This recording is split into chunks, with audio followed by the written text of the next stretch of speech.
Across the UK, online and on DAB. Talk Radio. We have ways of making you talk. Talk Radio. Thank you, Johnny. Thank you, Ash. We got a guest coming in this evening. We've got Hassan Dervish, who was an excellent performer on Sunday's Performance Ring. You can still call in and do your nonsense, even when Hassan's here. I've got a feeling he might enjoy it. I'm Iain Lee. This is Talk Radio. Late night, Iain Lee on Talk Radio. We have ways of making you talk. Here's a message from the Haters Club, dedicated to the one I love. I've been cursed by your wicked kiss. Once felt, it's forever missed, forever missed. I'm a member of the Haters Club, and I'm hating every minute of me without you, you without me. Give me some of that misery, that misery. I'm a high hater. I run with the best like Darth Vader and the Witch of the West, poisoning apples to make you ill, like Cruella de Vil. I'll set you up for the kill. It's such a twisted state of bliss, indulging in such hatefulness. I just need a prequel to redeem my evil, 'cause I wasn't always like this, like this. Seeing couples hand in hand makes it hard for me to understand. Me without you, you without me. Give me some of that misery, that misery. I'm a high hater. I run with the best like Darth Vader and the Witch of the West, poisoning apples to make you ill, like Cruella de Vil. I'll set you up for the kill. I'm jinxed with the curse. I got nothing but bad luck. Could I be superstitious? Don't blink, cross my heart, hope to die. Why's your love so vicious, vicious, vicious, vicious? I'm a high hater. I run with the best like Darth Vader and the Witch of the West, poisoning apples to make you ill, like Cruella de Vil. I'll set you up for the kill. Hater, I run with the best like Darth Vader and the Witch of the West, poisoning apples to make you ill, like Cruella de Vil. I'll set you up for the kill. There we go. Just noticed there's a bit hanging off of my headphones. That's the word. Evening, dear listener. This is Iain Lee. This is Talk Radio. We have a new telephone number. 03 44 499 1000 is the number if you want to give us a call. It's cheaper than the other one, and it may even be free for some of you. Tonight, we had fun last night taking calls straight to air. We won't be doing that tonight, but we'll talk about bits and pieces, including I've found my new favourite genre of film. It's no longer time travel.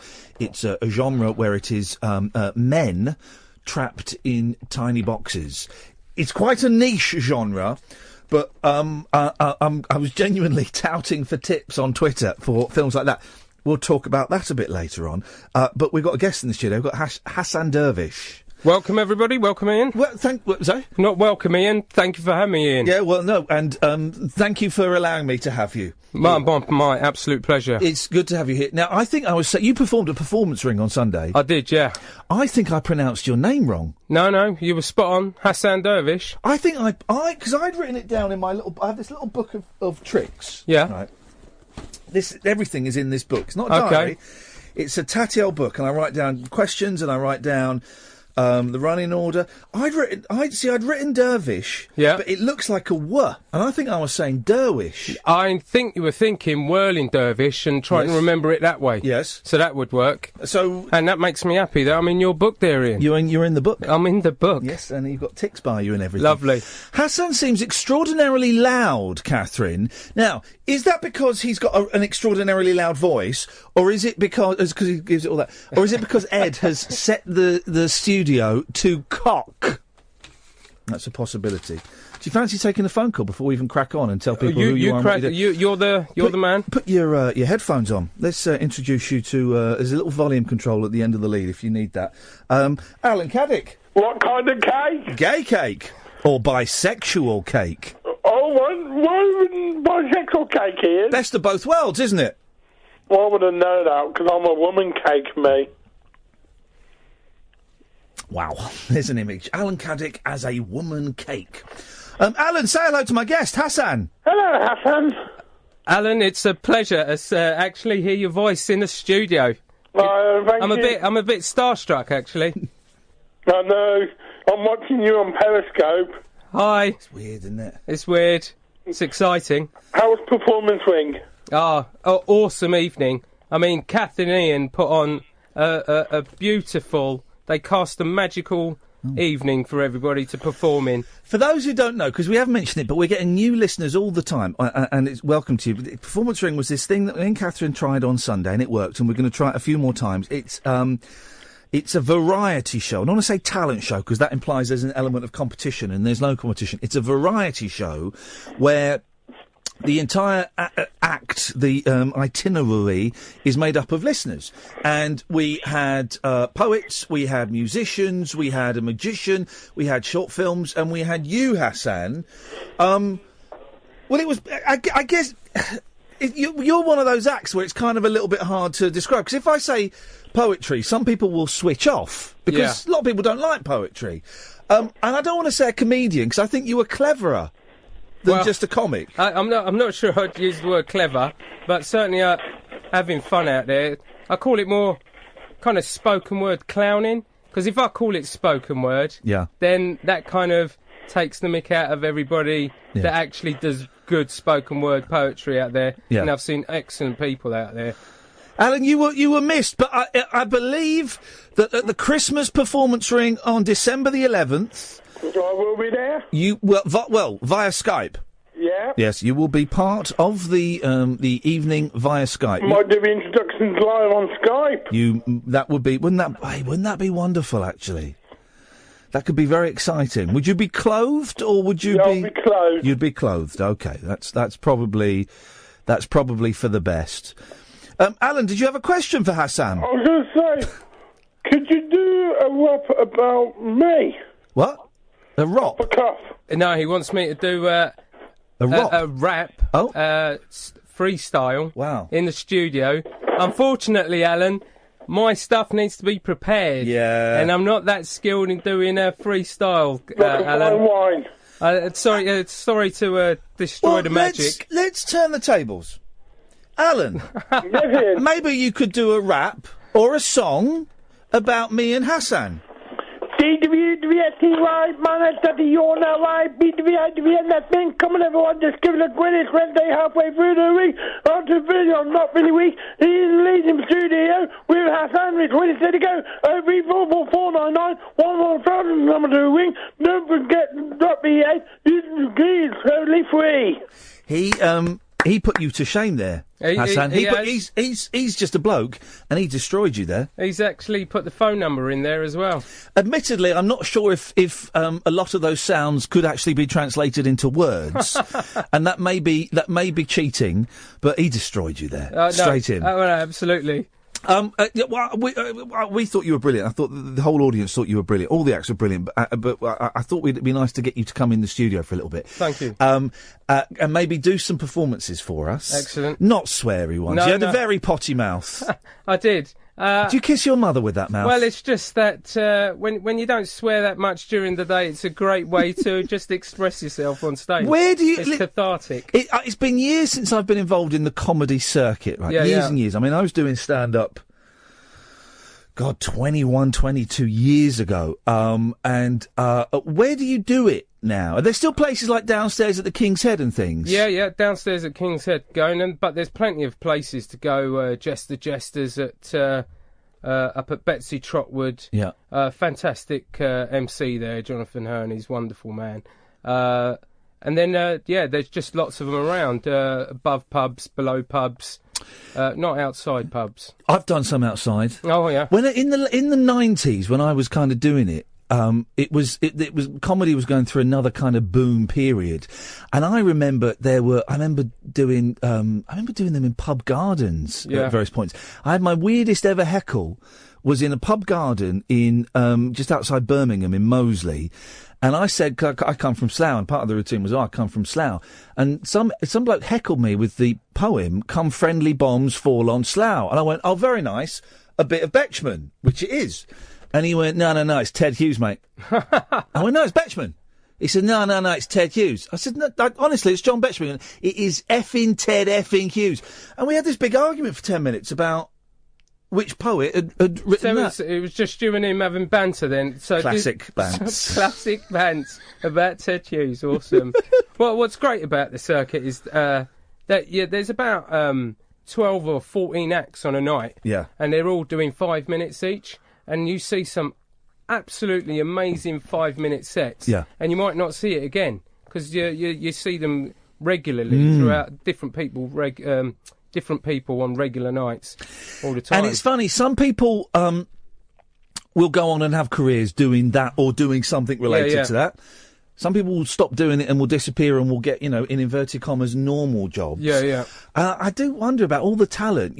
When you're out doing open spots, you do see... You see some terrible stuff, but you do see some amazingly talented people that will never play to more than a few hundred people throughout their entire lives. And it's... I don't know. Part of me thinks it's sad that these people don't get airplay. Don't get seen. I mean, you could say the same about the music industry. There's a lot of unsigned people in bands or playing who are singer-songwriters, and they're amazing, but they're not even on an independent label, and they don't even get onto a major label. But I suppose you just got to do it for the. You got to just enjoy it at the time that you do it, and it's like a. For me, it's a creative outlet, and I love doing it. You write it, you see what it does, and when you were saying, you see some awful people. Oh God, I've had some awful evenings where I just wanted to curl up and die. Yeah. It's the weirdest thing going home from a bad gig on your own on the train or the bus. It's soul destroying. The worst one was, I think. My ego was a little bit up there. I thought, I think I can do this. Yeah. Went down to King Gong. And, King Gong. I've heard of that one. So it's 5 minutes you get, but they can card you off at any point. How do they card you off? So there's 3 people with red cards in the audience. Yeah. So then you're doing it. As soon as someone shouted out, card him, because they're encouraged to kind of heckle, my whole ego just left the room and just left me as a husk on the stage there. And I don't think I got out of bed for 3 days after that. I hate those things. I refused to do, even when I was starting out, I refused to do the kind of gong shows, and there were gong shows around, and the thing, if people make enough noise, they can shout you off and stuff. Because they're a freak show. They're a freak show. Yeah, but it's good for certain sets, like if you're banging out the jokes and you want to see how they rock on. And some people have just got a personality that just hushes the whole audience, and they're all enthralled by it and engaged, and it's amazing to see. Yeah. So it's not for everyone. I know it's not for me now, but it's a baptism of fire. Yeah. Which is worth going through just to see what it's like. I once performed at the what was it? Up the Creek with Malcolm Hardy, when Malcolm Hardy was there, and it was famous as being, if you could do a 5-minute open spot in Up the Creek, then you would you were all right. You had balls, and I did that, and Malcolm said, "Oh, well done, that was great. You must come back." And I thought, nah, do you know what? I don't. I've not got the hunger enough to come back to face this. Listen, we're going to have to take some adverts, and then are you going to do a little piece? Yeah, I'll for do us? a little piece. Yeah. All right, nice one. This is Iain Lee. This is Talk Radio. Late night conversation worth losing sleep over. Iain Lee On air and off the leash. on Talk Radio. We have ways of making you talk. We're talking beards with Hassan Dervish. You're not a beard expert, but I'm thinking of getting rid of my beard. No, don't. I feel like a fraud. No, what fraud? That's Get a bit closer to the microphone. That's a great beard. Yeah, I know. I was the other day. I looked in the mirror and I thought, no, you're not meant to have a beard. No, see, I Yeah. mean, sometimes you have doubts about great things. Yes. And that's a great thing. Wow, Huh? you're a strong flirt. I like your style. You've got a nice girly laugh as well, which I like even better. I've just embarrassed myself. What are you going to do for us? Right, this, the intro starts when I play the song, so I could start it then. I'm shutting up. There we go. Let's start. So, what's trending on Twitter recently is something called hashtags. Why are my balls darker than the rest of my body? They're always in the dark. They never see the light. They only come out at night. So why are my balls darker than the rest of my body? Why are my balls darker than the rest of my body? I've spoken to my GP doctor and my mum. They've got no news about this phenomenon. On TED Talks, this subject they lack. That's the issue of the darker ball sack. I need to find out more, so I googled dark black balls. My internet history's now messed up. All I've got are loads of photos of dark black cock. You might want to compare your balls with your mates to see if the results you can duplicate. Find an ethnicity the same as yours, so the results are consistent with the theory of dark black balls. You'll now go home, this song you'll hum, squat over a mirror and check out your plums and ask yourself why. Why are my balls darker than the rest of my body? And that's the clean poem you've got for us. That's the clean material. Wow. That is indeed clean. Do you? I remember. I don't know. You know, if your parents are still with us or not, what your relationship is. I remember my mum was always very supportive of me doing comedy and stuff. And I hated doing it in front of her. I would never let her come and see it. And the first time she came and saw a show that I did, it was an Edinburgh show. I was doing it with my friend Mackenzie Crook. And it was all quite nice and a bit of fun. And at the end of it, we had a really filthy song called My What's It's Bigger Than Yours. And basically it was me and Mackenzie singing about the size of our willies. And I remember just dying with embarrassment because my mum was in the audience and we were being filthy. Brilliant stuff. And she loved it, of course, she loved it. And she thought it was hilarious. I wonder what your family and friends kind of make of all this. Well, you know what, I've got a couple on YouTube, and my dad phoned me earlier and said, you know, he thought it was hilarious. He really likes it. Yeah. And, yeah, they're not prudish in that way. It's to some people's liking, but when they see their son enjoying themselves, they're thinking, oh, I'm proud of that guy being happy. Yeah. Maybe. Dana was another performer at Performance Ring. Dana's on the line. Evening, Dana. Hip, hip, hip. Hip, hip, hip. How are you, Ian? You good? I'm hot and I've got a little bit of a headache, Dana, but apart from that, I'm fine. I've got plenty of cold water, so we shall be all right this evening. What have you got for us? Oh, good. Hi, Hassan. How are you? Hi. Good, well, good, thank you. Good. I just need to say, I know I owe you a drink, so if we meet again... You had an excellent performance. I really enjoyed listening to your stories. Thank you so much. And I've taken Ian gave me some great advice a couple of days ago, and I started putting pen to paper, and I'm getting some ideas. Well done. Oh, that's fantastic. You know, I'm definitely going to go ahead again and, look at doing a few things. But, yeah, I just wanted to say I really enjoyed what you did. And you were so nice, and it was just really great talking to you beforehand and during. You know, it was just great to sort of, meet you, and like I said, I owe you a drink, so I just wanted to... I was going to say the same about you. You put me at ease, and it felt like part of a Ian Lee family down there. Listen, it's so nice to have you two on, because I just was, for those who are thinking about doing Performance Ring, it's almost full for Acts Christmas. I wouldn't mind a couple more women, because it's all, I've realised it's all blokes, and I think I've got one woman, so a couple more women would be great for the Christmas one. But if you're thinking about doing something, this is what the atmosphere was like. We're doing another one in February.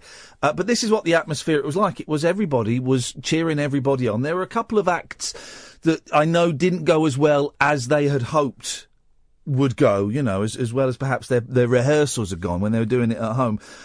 But everybody was literally willing them on. And in the case of Tris, who was struggling because he was singing and he'd lost his voice.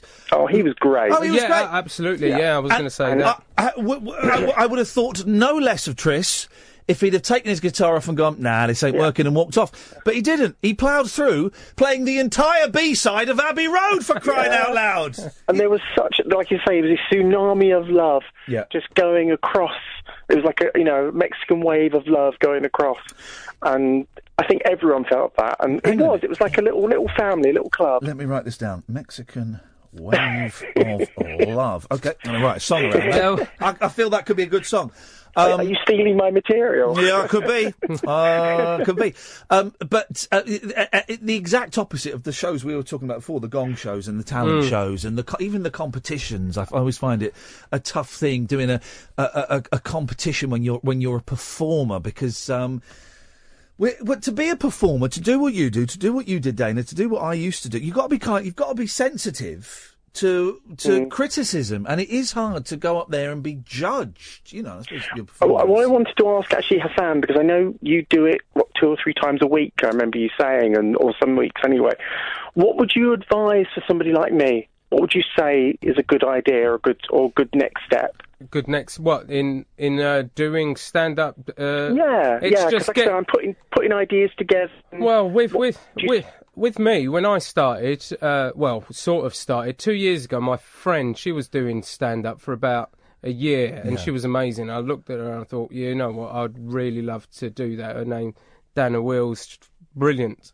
And I thought, you know what, I'll give it a go. Yeah. So I just joined up, put myself down for 5 minutes, but I didn't prepare anything. I thought, you know what, I'll go up there and just talk about the fact that I'm hungry at work. I think that'll be hilarious. Yeah. I got 2 minutes in and I thought, you know what, maybe I need some structure and some jokes in here, because there was absolute silence and I was so nervous. Yeah. I just gave up after 3 minutes and sat down.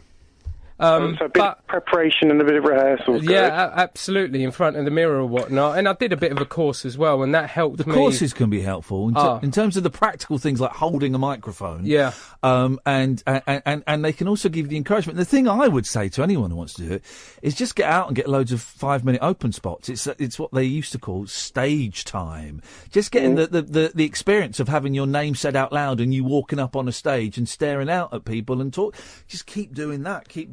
And it's all expected, some of these open mic nights, you've got about 6-7 people that are mostly comedians watching other comedians doing their thing, so it's just stage time. And do not worry about any silence, because there will be that when you start doing some of your material and you think you're going to die. The thing I learned only recently, I wish I'd known it earlier, is to enjoy the silences. If they're being silent, you be even more silenter. If that makes sense, enjoy it, because it's a really uncomfortable vibe for everybody in the room. I wish I had that. First. Say that again, Dana? See who breaks first. Exactly. There used to be a brilliant act, right? When I was in the 90s, there was some real nuts acts, and there was a bloke called Jimbo. And I must admit, I didn't nick the idea from him, but I was inspired by Jimbo to years later to do something that was kind of a little bit similar. But what he would do is, this old guy, we were all like 20, 21, 22. And he was ancient. He must have been in his late 40s, right? And he would do this weird act, and every time I saw his act, it was different. But the best time I ever saw it was he came on and he hung his coat up, and he had this plastic bag, and he sort of did stuff for 10 minutes to silence. No one was laughing. Me and my mate Justin were wetting ourselves because we thought it was so weird and so perverse. And then he just stood there, looked around, looked at his watch, went, nah, then put his coat on and just walked out. Brilliant. And he was supposed to get paid for that, and he never collected his money. And he would do that from time, just look at his... Nah. And then just walk out. What a beautiful ending to a set. That is someone just thinking, you know what, I'm going to enjoy myself up there. If I'm not enjoying myself up there, I'm not going to bother. Yeah, which is no fantastic, brilliant. No, exactly. One final thing, sorry, Hassan, where would you say, so if I was going to look for somewhere to have a go, say another 5 minutes or something, what would you suggest, where would you suggest? Oh, well, you know what, just message me and I'll give you a whole list, because there's quite a few places in and around town. Okay, cool. So it'd be too much to reel off right now. That'd be really helpful if you could do that. It also, I don't know if, again, 20 years, Time Out, the comedy listings. I just used to go through all the... They don't do that anymore. You're joking. They cancelled that earlier this year. And what, the comedy listings? The comedy listings, they've dumped the department. Austerity. What can I tell you? You can't have a laugh anymore. I'm genuinely speechless at that. Yeah, I know it's a Time Out shame. went free and was struggling a bit, but they've dumped the comedy listings. They've dumped the comedy because they couldn't afford. They couldn't justify the department anymore, which is a shame for the comedy circuit. Because then they're losing all of that advertising. Oh, that's terrible. Oh, that's really sad. It is sad. Well, Dana, listen, get in touch with Hassan and he will send you all the bits and pieces you need. We said half an hour, but can you stick around for another 10 minutes? Oh, Ian, I would love to. Have you got another piece for us? I can do my, the one that I ended off the evening with, yeah. No, it wasn't the one about... Was this a sweary one? No, the wrong... right. Yeah. Stay there. We'll have a break. We'll come to it after this. Uncut after-hours conversation for the up-all-night generation. Late night Ian Lee on Talk Radio. We have ways of making you talk. 03444991000. You can still call in. We've got Hassan Dervish here. You're going to do one of the pieces that you did for us on Performance Ring on Sunday. Yeah, and it kind of relates to something that you've experienced, actually. Oh. You know, when you went to... I might spoil the punchline a bit, so I might mention it at the end. Mention it at the end. Don't spoil your punchline. That's one thing I've learned, son. Don't spoil your punchline. Don't spoil your punchline. So this happened to me the other week. I went to visit the girlfriend at the cinema, and this is how that went.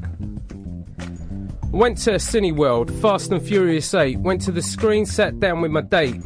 A trailer, Channing Tatum, girlfriend squeeze. I couldn't care. I had nachos and cheese. 20 minutes in, it's still Channing Tatum. His gorgeous abs, gorgeous face, I hate him. 30 minutes in, it's like they're playing the whole film. I think they're playing the whole film. I'm in the wrong room, I'm in the wrong room, I'm in the wrong room, I'm in the wrong room, I'm in the wrong room, I'm in the wrong room, I'm in the wrong room, I'm in the wrong room. I'm in the wrong room, I'm in the wrong room, I'm in the wrong room, I'm in the wrong room, I'm in the wrong room, I'm in the wrong room, I'm in the wrong room, I'm in the wrong room. I need a leak, I go to the toilet. But what's this grey box by the toilet? Isn't that meant for sanitary towels? What's it doing in the men's room? I'm not in the men's room. I'm in the wrong room, I'm in the wrong room, I'm in the wrong room, in the wrong room, I'm in the wrong room, I'm in the wrong room, I'm in the wrong room, I'm in the wrong room. So I took my girl back to her mum's. I go to my girl's room and have some fun. Go downstairs and grab a Coke. Energy for more, I hope. I go back up, it's dark inside. She climbs on top and starts to ride. Moonlight shines on my girlfriend's face. That's not my girlfriend's usual face. It's my girlfriend's mum. I'm in the wrong room, in the wrong room, I'm in the wrong room, I'm in the wrong room, I'm in the wrong room, I'm in the wrong room, I'm in the wrong room, I'm in the wrong room. So I took my girl on a holiday up to Liverpool where the Beatles played. Drove up the M1 and then took a right. Things didn't seem quite right, so I stopped a passerby, feeling like a fool. Asked him whether I was in Liverpool. Bemused by the answer, he said, "This isn't Liverpool, this is Newcastle tune." I'm in the wrong tune, I'm in the wrong tune, I'm in the wrong tune, I'm in the wrong tune, I'm in the wrong tune, I'm in the wrong tune, I'm in the wrong tune, I'm in the wrong tune. There we are. Oh, I love it. I love it. Look, you're getting a round of applause from Ed, and he's miserable. So that's something. Now, listen, I noticed on Twitter... Oh, you were going to say, yes. Yeah. Go. You actually did that, because you went to see Frank Zappa documentary. Yes. And then you were watching Cats. The cat named Bob. Yeah. We were in the right room. Oh. We were on the wrong day. Oh, I see. We were the wrong day. A whole week early. And we sat there thinking, well, why is this film starting in Covent Garden? What's Frank Zappa's connection? Oh, no, it's that rubbish film about that cat. We saw the Frank Zappa documentary tonight. Oh, yeah, I saw that. It's brilliant. Brilliant. Absolutely brilliant. I noticed on Twitter you were saying that you're looking for some people to help you make some films and stuff. You never know who's listening. So what kind of stuff? We've got a lot of talented people listening. Someone might be able to help. What do you want to do? Well, I mean, with The Wrong Room, I want to draft a video together for it. Yeah. I haven't put it on YouTube because I want to do it justice, like with the scenes. Yeah. I think someone that was performing on the night. Oh, okay. Has agreed to try and Brilliant. whack a video together. Wow, they've agreed to try and whack a video together. Yeah, Gosh. I think that's the terminology. and someone else also, the first guy, the DJ. Yes, he has agreed to. DJ Dan. Yeah, he's agreed to do a little backing track. Oh, brilliant! A new song. Oh, so brilliant! That'd be nice to collaborate with those guys. He's a genius, Dan. So absolute genius. He'll do some magic. Let's see what Kyle wants. Evening, Kyle. Evening. You okay? Yeah, I'm all right, Kyle. What you got for us, boss? I was just going to say, I obviously was at the Angelos gig on Sunday, so I couldn't make Performance Ring. Oh, I see. Yeah. And yet you want us to talk to you now? Well, I was hoping so. Okay. Cause it'll be Frosty. Peace and love, peace and love. Frosty. However, I heard nothing but good things about Hassan's set on Sunday night. Right. And listening to it tonight, I thought it was really, really good. You sure you want to listen to this and you don't want to maybe go and listen to a Barry and Angelos podcast? Do you know what? You're just being horrible. Anyway, what I was going to say to you is He's right, I am being horrible to him. Yeah, I can't really take credit for it, though. Iain and Kath were able to spin together an amazing evening, and all the performers are great, and what is essential with every evening like that is the MC or the host. And when they create the right energy level, then magic can happen.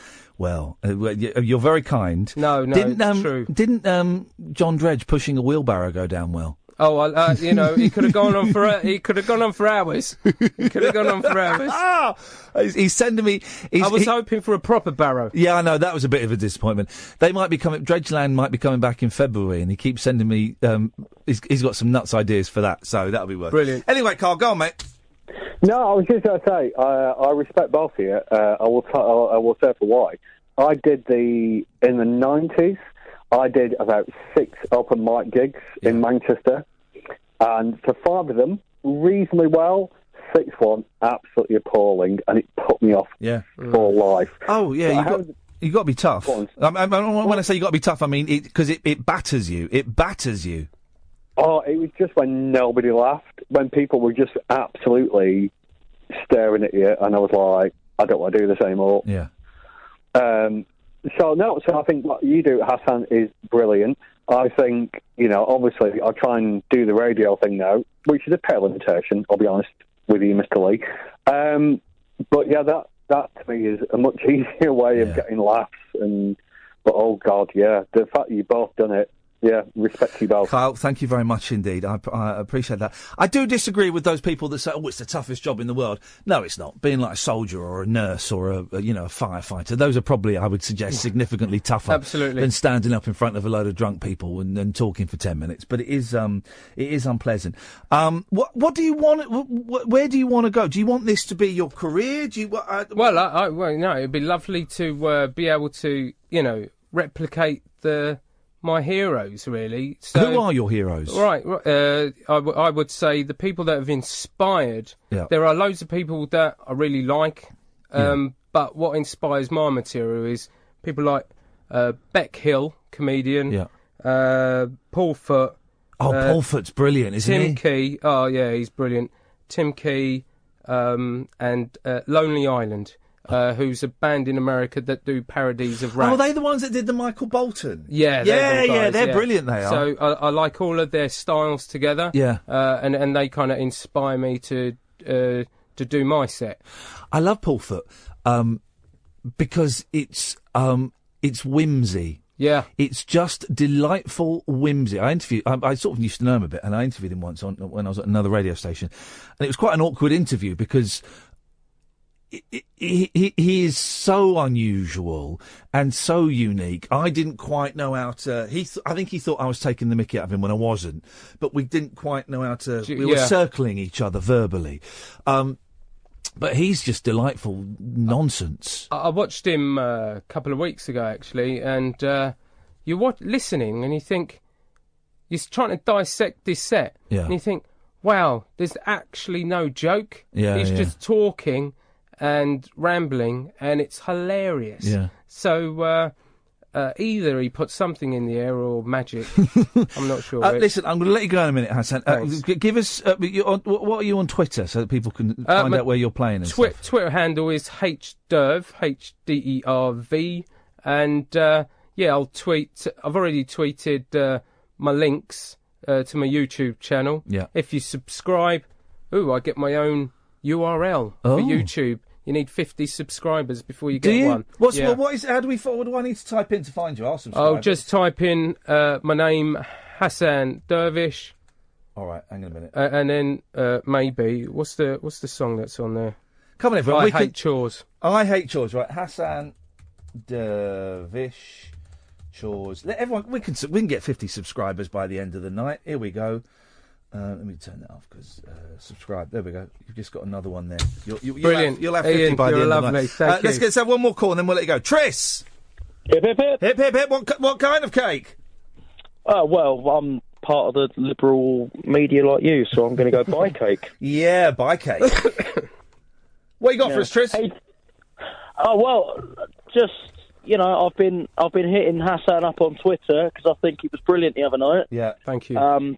Probably second to me, I would have thought. And mate, that was hard work on stage, I tell you. Now listen, you've brought it up, so let's grab this bull by the horns and see where it takes us. You were one of the two acts that I felt when they came off stage were unhappy with the way it went. Yeah, absolutely. And you were, for those who missed it, you were there playing guitar, singing Beatles songs, not just singing Beatles songs, singing the side two of Abbey Road, you fruitcake. That's insanely difficult. Your voice had gone, your voice was shot to pieces. You were obviously nervous. Cripplingly so. Yeah. But you did it though. You finished it. Do you get that? Do you get that sense of achievement that you did? Oh, absolutely. The love that came off for the audience was unbelievable. There were so many lovely people there, and everyone was willing me on. And the strange thing is, I don't really remember it. It feels like I was on stage for maybe a minute, and I remember it all coming crashing down, and then just feeling love coming at me. Yeah, I'm sorry about that. I got excited. It was a fun night. Yeah, but Hassan was brilliant. Absolutely, he really does stand out for me. And I've managed to. I mean, this is very much the warm up for him because I'm recording for a podcast on the weekend. Hopefully, there you go. You see. Well, listen, Tris, you did brilliantly. You got through it, and it was an achievement. So well done. Thank you, mate. And the thing is, I want to try something else on another evening. That's how nuts it is. Brilliant. I want to try and do something that I've never done before. Why not? Why not? What have we got to lose? We'll sort it out. Tris, thank you, mate. Hassan, it's so nice to see you. I don't follow anyone on Twitter, so I'm not going to follow you. So but don't take that personally. No. But if you got any gigs coming up or anything, tweet at me in them, and I'll retweet them and stuff. Okay, it'll be lovely. nice. I'm sure some people will pop along because it was absolutely blinding. Cheers, Hassan. Nice to see you again. We'll carry on with the rest of the show. Shout out. Are we now, dear listener? 0344 499 1000. This is Talk Radio. The radio show for people who know the best part of the day is the night. Late night Iain Lee on Talk Radio. We have ways of making you talk. There we go. Thank you, Hassan. 0344 499 1000 is the telephone number. It's a new phone number, guys, and it's cheaper. And from some places, you know what? It might even be... Let me get rid of that bit, Buzz. There we go. It might even be free if it's part of your package. How's about them apples? We'll have a little look through the papers in a bit.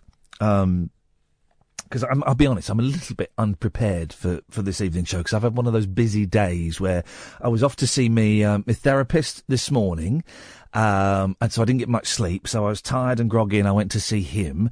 Then I had lunch with the boss. It's all good. We've still got jobs. Our listening figures are up 52%. That'll do me. Thanks very much. We're beating all the BBC local radio stations at this time of night. Oh, nice one. Thanks very much indeed. That's not bad for 6 months to be beating the BBC local radio stations every night, every BBC local radio station. That'll do. That'll do me for the moment. That's a good starting point. Let's see where we go in another 3 months, shall we? I know we're getting loads more listeners, and there's some more exciting things coming soon that are going to help us. So I did that, and it's always... 0344 499 1000. It's always a worry when I go and have lunch with the boss, because you in this industry, you never know how lunch with a boss is going to end up. Whether you're going to end up feeling good about yourself and bouncing along, or you're going to end up not having a job. I've had those lunches before, and those drinks before, where you walk in and you've got a job, and after you've had a lemonade, an orange juice, you don't have a job. But that was good.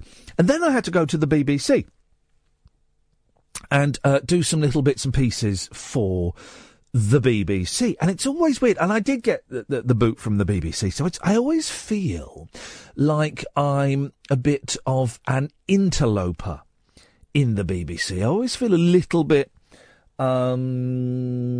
naughty being there. Now, the reason I got the boot from the BBC is because I had an argument with two horrible Christian bigots. Horrible Christian bigots. They weren't horrible because they were Christians, they were horrible because they were bigots. We don't hate gays, Ian. We love them. That's why we want to save them from eternal damnation. That was their kind of thing. And I lost my temper, and although my boss said I'd lost my job because I'd lost my temper, the BBC never mentioned me losing my temper. It was impartiality and all that nonsense, right? And that's fine, and that's groovy, and that was almost a year to the day. And I wonder kind of how far the world has come in terms of, talking about gay things and gays and stuff. Because I at the time, when I was having this argument with these Christian bigots, I kind of, expected us to walk out of the studio and be high-fived by the entire office and say, hey, well done, guys. You put those bigots in their place. And some people did, but it ended up... rather nastily. And I'm kind of embroiled in this weird situation, right, with a tweet that I sent yesterday, right? It's had the most insane reaction to anything I've ever tweeted. And I've tweeted some offensive stuff, and I've tweeted some funny stuff, and I've tweeted some right-on stuff. And when I wrote this tweet, I stand by the tweet, right? And when I say I'm embroiled, I mean the reaction to it has gone nuts. It's been retweeted and liked a lot. I'll tell you exactly how much in a minute.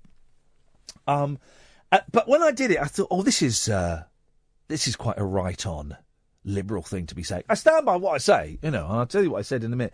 It was this weird story in the Daily Mail yesterday, and Russ, I'll come to you in a minute. Why do? And do was in capitals. They do that in the Daily Mail. They capitalise seemingly random words. Why do so many young people say they're bisexual? And then underneath it says, honest, confused, influenced by celebrities. Now, when has anyone been influenced by a celebrity to have sex with someone that they're not sexually predisposed to be attracted to? Why do so many young people say they're bisexual? Influenced by celebrities? First of all, I don't think I can think of many bi celebrities. Is Pink bisexual? I don't know. I can't think of any celebrity. All right, the only one I can think of that was out and proud as bisexual was David Bowie. That's the only person I can think of. What a strange thing for the Daily Mail to say. It goes on. We talked to 3 youngsters, one of them's 25, and their somewhat bemused parents. And I saw this, and it's a big spread in the Daily Mail yesterday, and I saw it. And I just thought, this is really odd. And it's interesting because we don't talk about bisexuality very much. It's always gays and lesbians. The gays and the lesbians. And the bisexuals don't get talked about a lot. But when I saw this yesterday, I just thought it was such an old-fashioned... I've not been to the Daily Mail online page to read this story because I imagine the comments section on the Mail Online bit are absolutely nuts. If you want to go to a soulless, dark corner of the internet where no light is shed whatsoever, go to the comments section of the Mail Online. Oh, flipping heck. You think Twitter's bad? You think digital spy is bad? Man alive.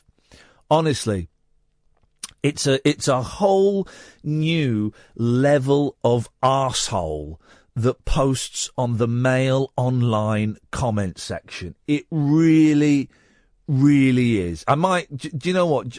For a laugh, I might have a look on there during the news and just see what people have said, because I bet it's vile. Why do so many young people say they're bisexual? I took a picture of this and I thought, I'll say something. It's a little bit witty. It's a bit right on, but I agree with it. I wrote, I don't know, is it because, and I'm going out on a limb here, they are bisexual? Tweeted that, and off it went. Right. It has gone. That tweet has gone. Look, 14 new updates. That tweet has gone absolutely nuts. I've never seen anything like it. 18,000 retweets, 30,000 likes. Am I the only person that gets disappointed? I prefer retweets. I prefer retweets over likes. I always think likes are a little bit, well, okay, you like it, but not enough to retweet it with everyone. And if you look at the stats, it's very weird. I've only had 24 follows out of that. It was a bit disappointing. But it was nuts. When we went in to see the Frank Zappa film tonight, it was at 24,000. And I said to Kath, when we come out, I'll be over 25,000. I was at 26.1 thousand. It's the oddest thing. And I'm not saying this to blow my own trumpet, although every hour I update my friend Scott. Go, Scott, have a look at this. I do need to know who I write to get the money that no doubt I'm going to get for that. I'm not saying it. I haven't got an out time, by the way. I'm not saying it to blow my own trumpet or to, it just. I guess there are two things at play here. One, that isn't it funny? And these are not necessarily points of conversation. I just felt I had to say this. I guess one thing at play isn't it funny what gets picked up on the Twitter wind? And I knew that it was going to get high numbers when last night I started getting Brazilian retweets. It's like, oh, okay, right. It was coming out in Portuguese. I thought, right, okay, we're on another continent now. This is going to go around the world. So it's funny what catches the Twitter wind. But I guess the bigger thing is, why have we got stories like this in the newspaper in 2016? Why do so many young people say they're bisexual? Honest, confused, influenced by celebrities? I love, as you know, my love for the Monkees knows no limit. Well, it knows one limit. I'm not going to put a monkey's winkle in my mouth just because they're celebrities and they're influencing me. I'm not going to go gay or bi for the Beach Boys. That influence isn't going to make you go and have it off with a gender that you maybe might love. Maybe I'd give him a reach around. But It's just the weirdest story, isn't it? It's not even a story. I mean, it's lazy. I tell you what we'll do. We'll go to a break, and then we'll do the news. We'll come back, it's Russ and Katya, and it could be you, dear listener, 0344 499 1000. And I'll see if I can find this story on the Mail Online website, and we'll have a look at some of the comments, shall we? It's going to be grim. I tell you now, the comments will be grim. But it might be enlightening for some of you snowflakes out there. 0344 499 1000. I'm Iain Lee. This is Talk Radio. Across the UK, online and on DAB. We are Talk. Talk Radio. Give it some lip. Talk Radio. 0344 499 1000 is the telephone number. If you want to give us a call, you're more than welcome to. I'm Iain Lee. This is Talk Radio. Across the UK, online and on DAB. Take a far-out trip into the twilight zone of late-night radio with Iain Doo-Doo-Doo-Doo-Doo-Doo-Doo. Unmissable late-night radio with the original king of unconventional conversation. Make contact with Iain Lee. Late Night Iain Lee on Talk Radio. We have ways of making you talk. Why do so many young people say they're bisexual? The Mail Online comment section is a joy on this. Are you ready? 0344 499 1000. You don't have to call in about this, by the way. I'm just saying this because this is something that's kind of been brought to my attention. Let's have a look at some of the comments. So tired of so much importance and attention being placed on what is essentially a completely private matter. This is just the way that this generation is rebelling. Honestly, all this attention on this topic, they've been raised in and around it, hence why so many are coming out. They'll grow and settle down soon enough. That's from Sarah. Sarah _down under. Captain Kirk says, they say it because they think it's the in thing and cool. However cool it was, I wouldn't be doing that. Attention seeking, says Pat Bateman. Veronica in Essex says, look at me, I'm bisexual, I'm with the times. Being straight, I will soon be a rarity.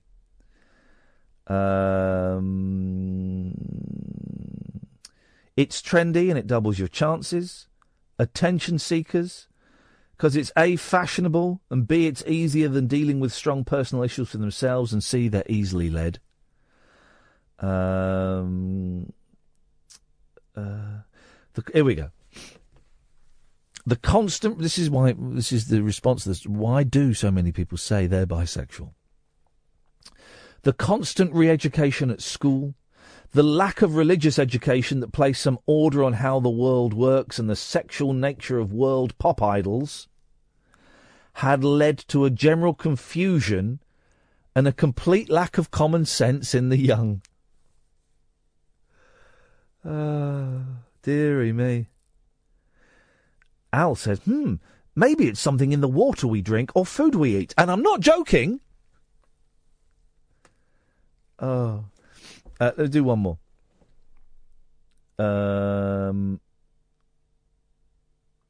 Let's do two more. The media has groomed the younger generations to believe anything is safe and in, and people no longer have the religious backgrounds to question whether something is right or wrong. Also, they are a massive generation of sheep who do anything to follow a trend. Religious background. It's that, thank God that religion is getting pushed back a bit and people are allowed to question it. And again, I'm not being anti-religious. It's just good that people can question it and can do this stuff. What does this mean? This is from British Lady in Bristol. There is a difference to experimenting as a young person. I enjoy sex, to wanting to be like a relationship with a member of the opposite sex. That's when your birthday.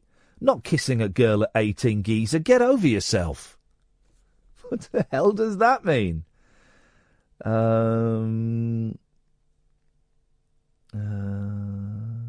And there's a brilliant caption under the picture of one of the women.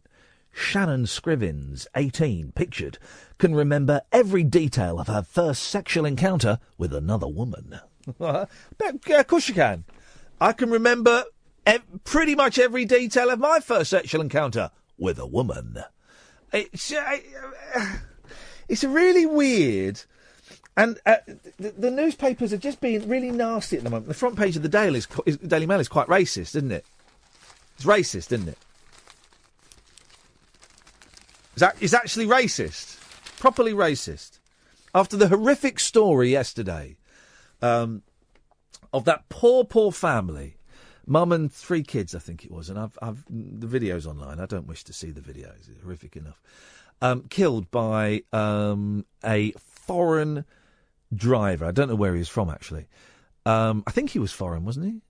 Anyway, he killed the family. He was driving a lorry and he was on his phone, wasn't he? Scrolling through his phone trying to find songs, and he went into the back of the car. So the front page of the Daily Mail, the Sun got it right. The Sun got it right. The Sun have got pictures of people using their mobile phones, but they're all kinds of people. The Daily Mail has gone for the Brexit angle. Madness! As a Polish lorry driver is jailed for killing a family while on his mobile, we catch 17 foreign truckers using their phones at 50 miles per hour. The law must be toughened. Why foreign? Because, like, British people do it. I really don't understand.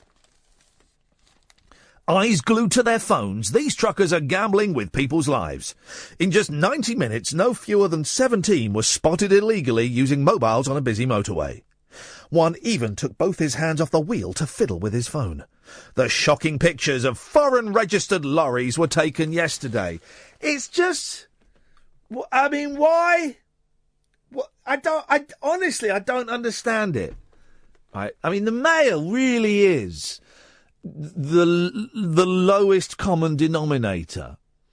And I don't understand what's going on with it. If anyone can tell me, let me know. I don't get it.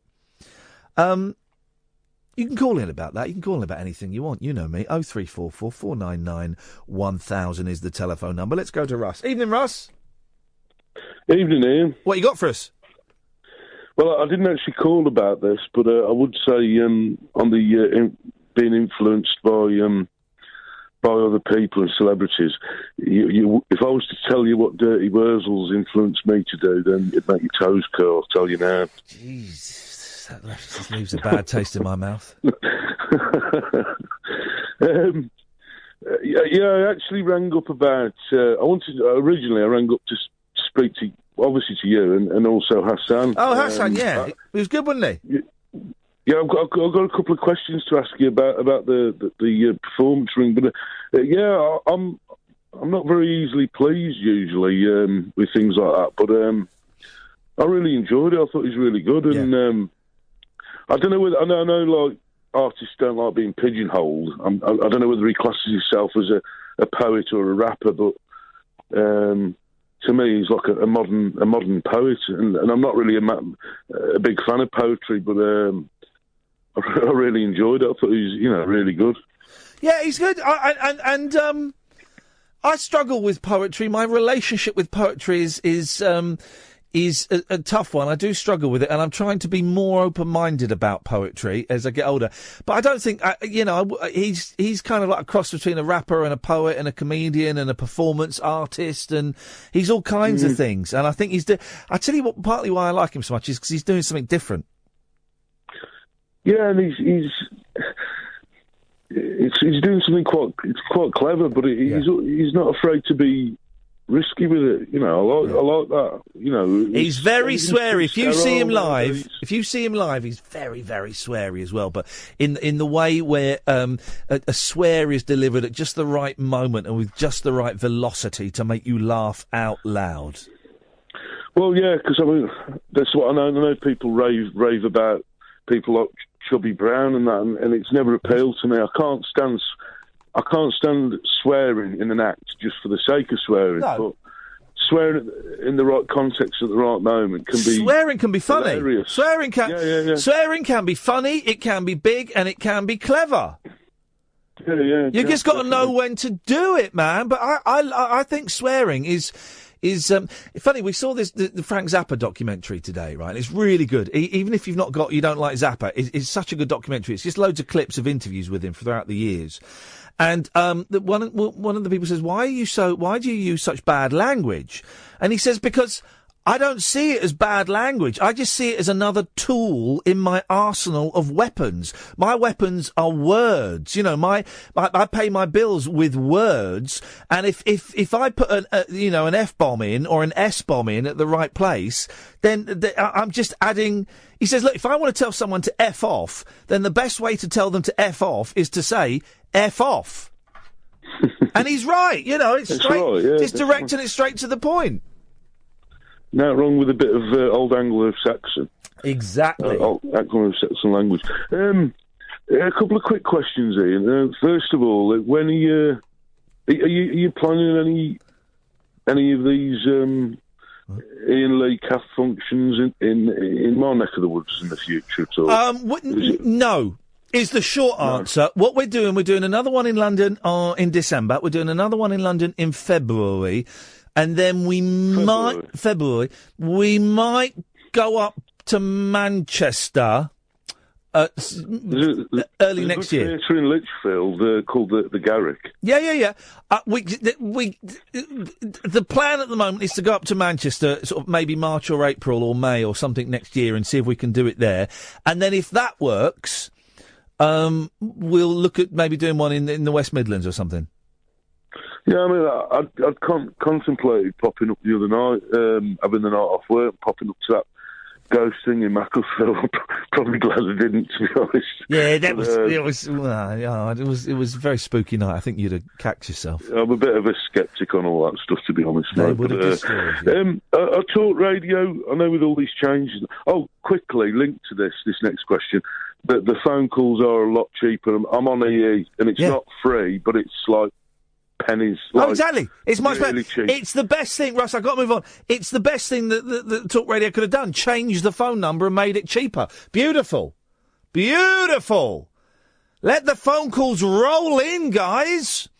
0344 499 1000. I agree with that, Catherine. She just typed on my screen. It's the best thing that Talk Radio could have done, changing the phone number. And I think it is totally. Katya, and then Paul, and then it could be you, dear listener. I'm Ian Lee. This is Talk Radio. Late night, Ian Lee on Talk Radio. We have ways of making you talk. You know what it's like? Are you like me? Right. Whenever I get, I'm going to say something. It's going to sound like I'm making a joke, and I'm not. I'm genuinely not making light of it. Whenever you get like a tickle or an itch or something, you think you're dying.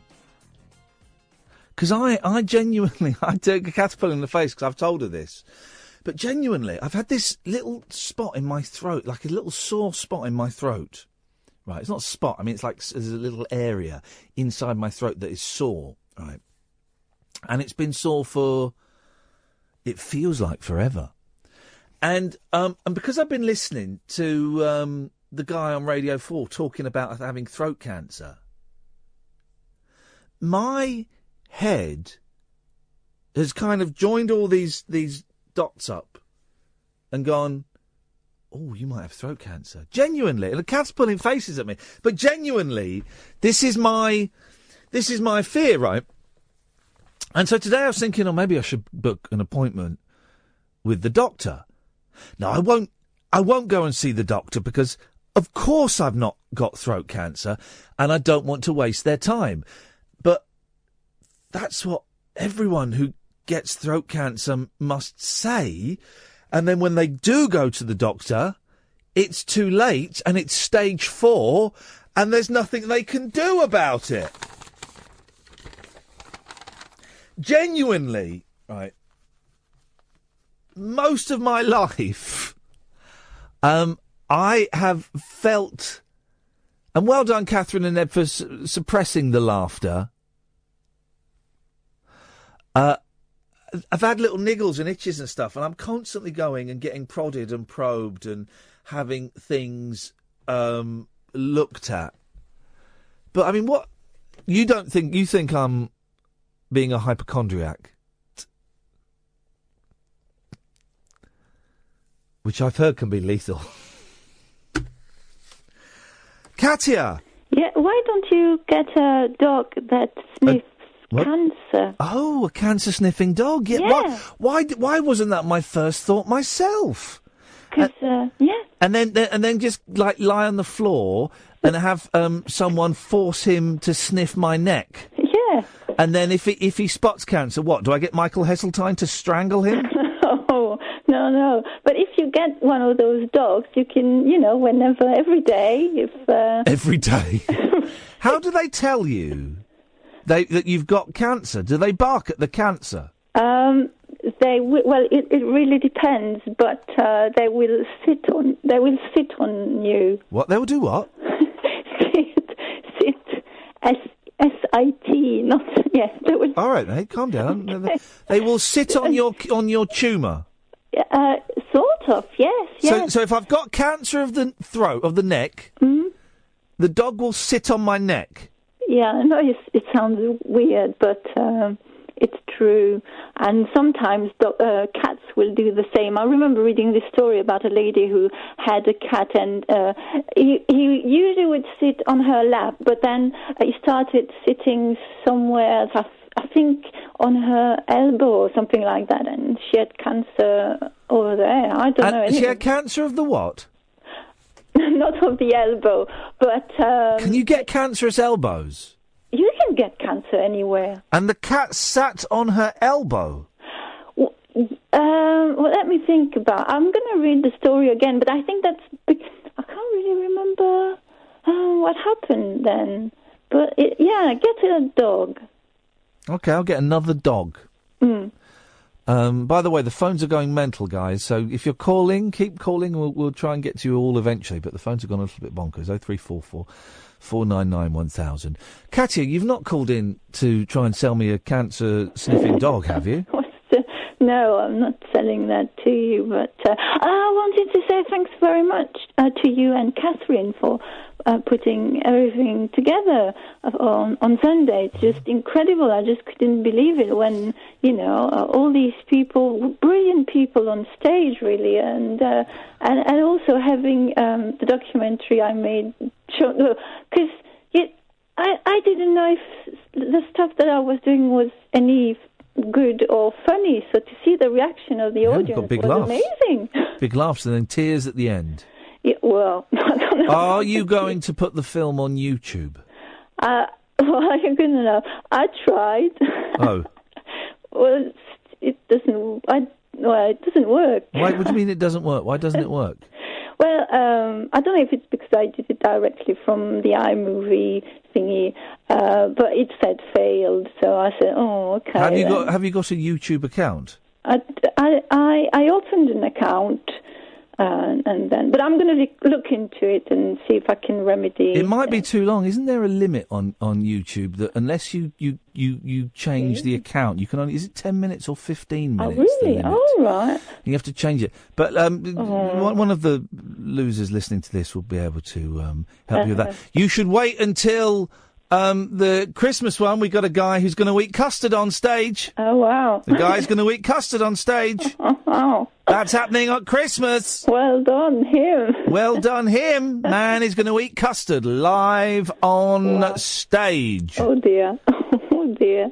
But anyway, I'm ringing because I'm a bit... I'm not sure about this. I'm going to... when you interviewed your heroes, you said after you... What was it? I can't remember. I said, I interviewed the Beach Boys and I went bisexual. Yes, well, I'm not going to interview the Beach Boys. But anyway, here's the thing. Apparently, I'm going to interview one of my heroes. I said yes. And now I'm thinking, I can't do that. I can't do that because I'm going to be so nervous. I'm fine with the other people that I'm not... Is it someone from some crappy metal band? Is it? Is from a really very good, excellent band. Are they called Warlock? No. Are they called Pentagram? No. Are they called Satan's Piss? That is a great name for a band. If anyone wants that, they can have that. That is a great name. By the way, dear listeners, if you want to text in 87222, start the word talk. We're looking for names for heavy metal bands. I remember that band who was called Sperm Bird. Porn Bird? No, Sperm. Spaff? Sperm Bird. I'm not kidding you. Porn Bird? No. I don't know what you're saying. SPERM. Sperm Bird? Yes. Sperm Bird? Yes. There's a band called Sperm Bird. There is. And they were saying that they were actually quite a little bit regretful about choosing a name. You know. Yeah, it's imagine if the Beatles had been called Sperm Bird. Yeah, well... Do you think they'd have gone down as well? Yeah. No. So, do you think... It's the band that's on everybody's lips right now, it's Sperm Bird! Okay, Anticlimax, isn't it? That's a good name for a band. Anticlimax. But do you want to interview Creator so that I don't have to do it? I'm going to let you have the Creator interview, Okay. Katy. I'm going to let you do that one. Oh, okay. Thank you. Yeah. Bye. Okay. Is that it? I'll let you know how it goes, because I'm already all over the place. Thank you, Katya. We look forward to hearing how it goes when you interview Devil's Sperm. 0344 499 1000 is the telephone number. It's the new number. Paul's on the line. Good evening, Paul. Hello, Ian. Hello, Paul. What you got for us? What's your view on FIFA saying that England and Scotland not being able to wear poppies is political? I think it's a load of crap, to be honest. Say I missed the question. What's your opinion on FIFA reckoning that England and Scotland can't wear poppies during the football because it's a political statement? They've not said that. I thought they had. Nope. Or it's something to do with political, but it's just crap. No, yeah, I know, it's crap. That's not what's happened. Oh, good. People need to sort their own affairs out before they deal on anything else, to be honest. No, but you're getting angry about something that hasn't happened. You're getting angry about something that isn't happening. Yeah. I'm like that sometimes. Don't get angry about it. It's not even a story. Good. It's just FIFA really wind me up. FIFA haven't done anything though. Oh, crap like this, or you ain't. No, there's no crap here. FIFA haven't done anything about this. No. Look, guys, am I the only person that listens to the news? The football players will be allowed to wear poppies on Armistice Day. Am I the only one that listens to the news in this building? Right. Probably. So it's a story that is a made up story designed in our post-Brexit age, in the age of the news idiot, to get us all angry and thumping our tubs when there's nothing to be angry about, because they're going to be allowed to wear their poppies. But also, if FIFA had said they can't wear their poppies, I kind of agree with that. Okay. But I didn't agree with I know you're saying it's not what they've been said, but I didn't agree with the whole political thing. But they didn't even say it. They're allowed to wear their poppies. I think probably, actually, perhaps they shouldn't, but that's not up to me. And they'll be allowed to wear their poppies. So, Paul, you can let that, and I can tell you're angry about it, but it isn't a thing. So you can let that anger go. What can you be angry about now? Foreigners texting while they're driving? That does hurt me, but it's the same, like I heard you say on Scope earlier, it does happen with British people and everything. Well, yeah, exactly. I don't understand the front page. The Daily Mail, they're just getting everyone angry about rubbish. Yeah. So, just Paul, just go and, I don't know how you relax it, whether you roll a fat one or you have a little drink or you play a bit of FIFA, whatever you do. Don't condone drugs, by the way, guys. But whatever you do, go and do it and relax, Paul, because there ain't nothing to get angry about. Right. Thank you. Thank you. You're welcome. the blank looks from my team typing on the screen. Well, he's got it right, Ian. This is the story. Guys, they're allowed to... Guys, chillax. Go put on a Netflix and have a chill. They're allowed to wear the poppies. Huh? It wasn't a story. Came from nowhere. It went nowhere. You did say that, bummer. Oh, yes, you did. So, don't be angry about that. 03444991000 is the phone number. We had a little flutter on the lines. They are now free. So now would be an excellent time to give us a call. I'm Iain Lee. This is Talk Radio. Unfiltered Night Talk with the original king of unconventional conversation on Talk Radio. We have ways of making you talk. Heavy metal. We've gone for a traditional texting thing. Why the hell not? 87222. Start with the word talk. Cost 25 pence plus your normal standard charge. Heavy metal band names: Anal Magic, Clunge Plunger, and the Second Head of Cerberus. I think that is actually a real band. 0344 499 1000 is the new telephone number. Honey! Hello. Hey, honey. It's been a while since I called, even though I called yesterday. Did you call yesterday? I was at my therapist today, right? And I normally go on a Tuesday, but I couldn't go yesterday because of work. And last week I couldn't go. And I spent a good 20 minutes of the 50 minutes hour. It's 50 minutes hour you get with the therapist. Trying to remember what I'd been doing last Tuesday that had prevented me from going to see him. And I was sat there. And he said, Ian, it's not that important. We can move on. I said, no, hang on a minute, Craig. Let me just think. Hang on. And I couldn't remember until I got out and got in my car and went, oh, yeah, I was in Milton Keynes interviewing some cosplayers. But I honestly, and I sat there thinking, I wonder if this is what it's like to be old and forget, and I couldn't remember anything. Well, my memory is really bad as well. Is there you are too young to remember this? There was a years and years ago. There was a bloke called, wasn't he called Dominic somebody, the memory man? He had a moustache. I don't know. He was brilliant, honey. What you could do, right? You get a pack of playing cards, and you just hold up a card. Oh, look at that. Put it down. Next card. Look at that. Put it down. Next card. Look at that. Next card. And then he'd be able to recite the cards back to you. Wow. You don't say... Now, see, this is your problem. This is the problem with the meme generation. I listened to a documentary about memes last night on the way home. The meme generation, the GIF guys, the YouTube generation. We were bad because we were the MTV generation, so we were used to shortcuts, but we could still watch something that lasted about 3 minutes long. You can't even do that now, and so you think a man... going through a deck of cards, and it would take 5 minutes, and they would do this on television, and then reciting them, the whole act would take 10 minutes. You think that's boring? I think that's absolutely brilliant. I don't think it's boring. You made a boring noise. Catherine, can we try... A, can we find out if Dominic O'Brien, for that is his name, is still alive? B, if he's still in the memory business? And C, what's his phone number? We'll get him on the show. Get him to remember some cards.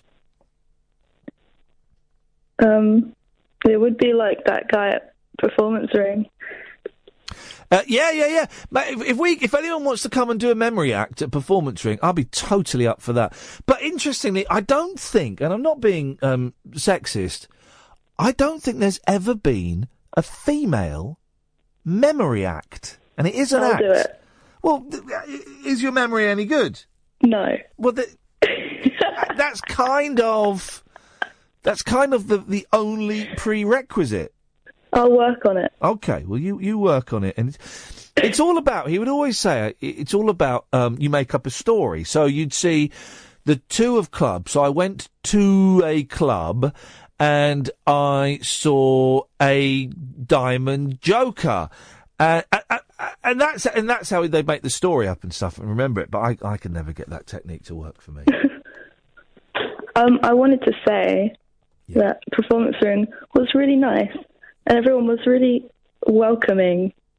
I don't know.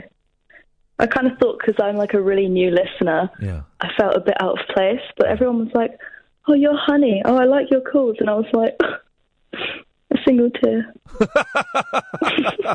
Well, it was. It was a nice atmosphere, and it was nice to see you there, and it was nice to see everyone there, and it was all very supportive, and I think in a few months' time, I think we're onto something that is completely different from any other variety or comedy evening that is out there. But genuinely, we're kind of looking at possibly trying it out up in Manchester.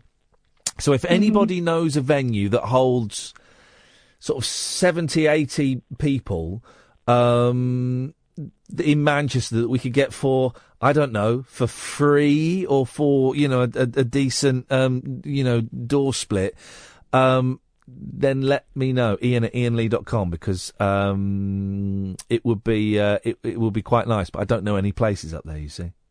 Oh. Hassan is great. What is?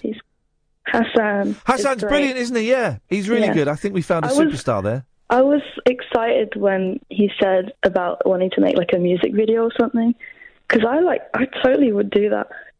I want to make films. Do you have video skills? Yeah, I've kind of been doing it for like 3 years. Well, then get in touch with him. Should I? Yeah, get in touch with Twitter? him. Yeah, Okay. get HDERV on Twitter. Get in touch with him. I already follow him. Well, then get in touch with him. I'm sure he'd be up for that. Although look how he's changed. He's slagging us off on Twitter. Oh, he's how rude, saying that we didn't make him a cup of tea. How rude. He's Block changed. him. Yeah, block him. Blocked.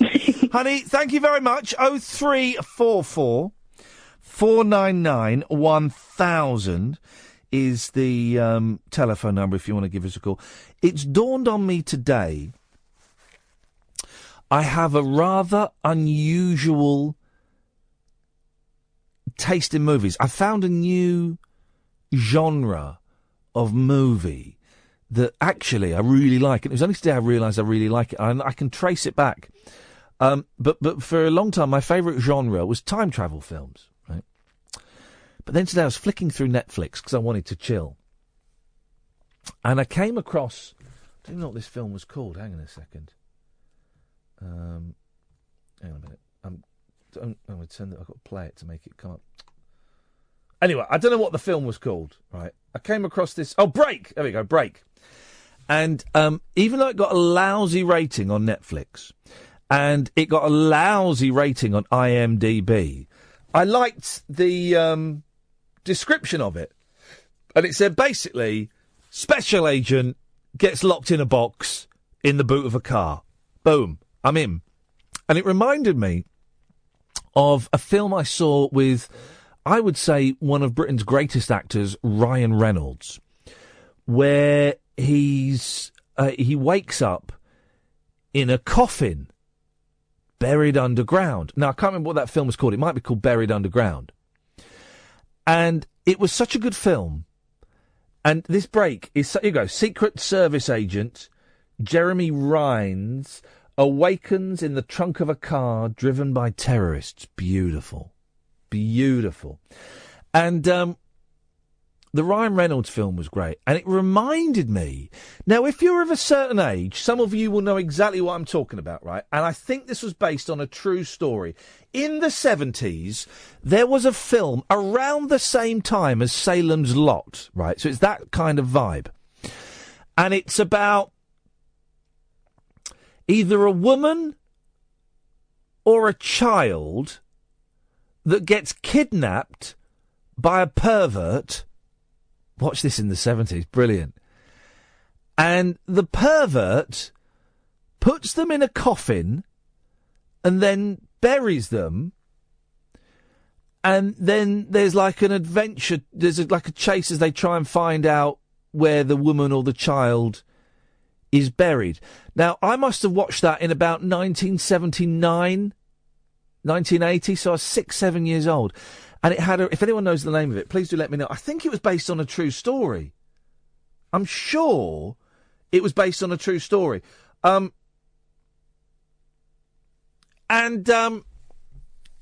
it had such a profound effect on me that now, and it's only just been reawakened, it turns out I like films where men, and it has to be men, I think. For some reason, the thought of a woman in a box, that is a bit too macabre for me. Locked in boxes. So if you've got any suggestions, and the one with Colin Farrell in the phone box, I think it's called Phone Box. That sort of just fits into the genre, just. I enjoyed that. I would have preferred it if the phone box had been locked and it had been horizontal and it had been underground. But I did enjoy that film quite a lot, actually. So I'll things like that I'll let in the list. Basically, I'm asking you to suggest the next few DVDs I'm going to buy. Can you name me some films where men get locked in boxes and buried? 0344 499 1000. This is Talk Radio. Across the UK, online and on DAB. Late night, Iain Lee on Talk Radio. We have ways of making you talk. Right, two things. Jay Willow has suggested Panic Room. Right, well, that's someone locked in a room. What has that got to do with boxes? And well done, Paul's quiz. Was this the film? Yes, it was. The Longest Night. The Longest Night is a harrowing made-for-TV movie based on a real-life kidnapping. And it's on YouTube.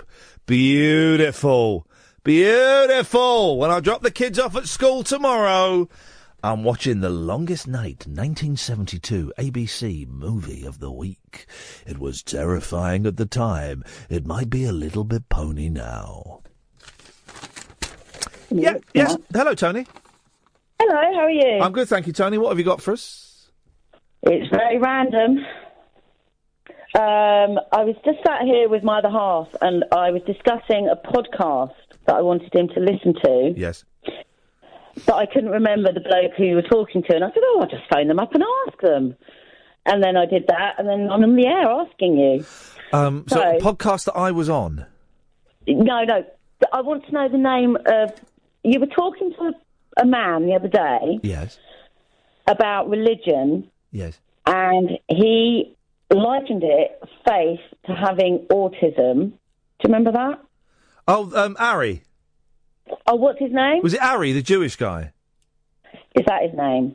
Okay. I don't think he likened... No, hang on a minute. He thought I had ADHD.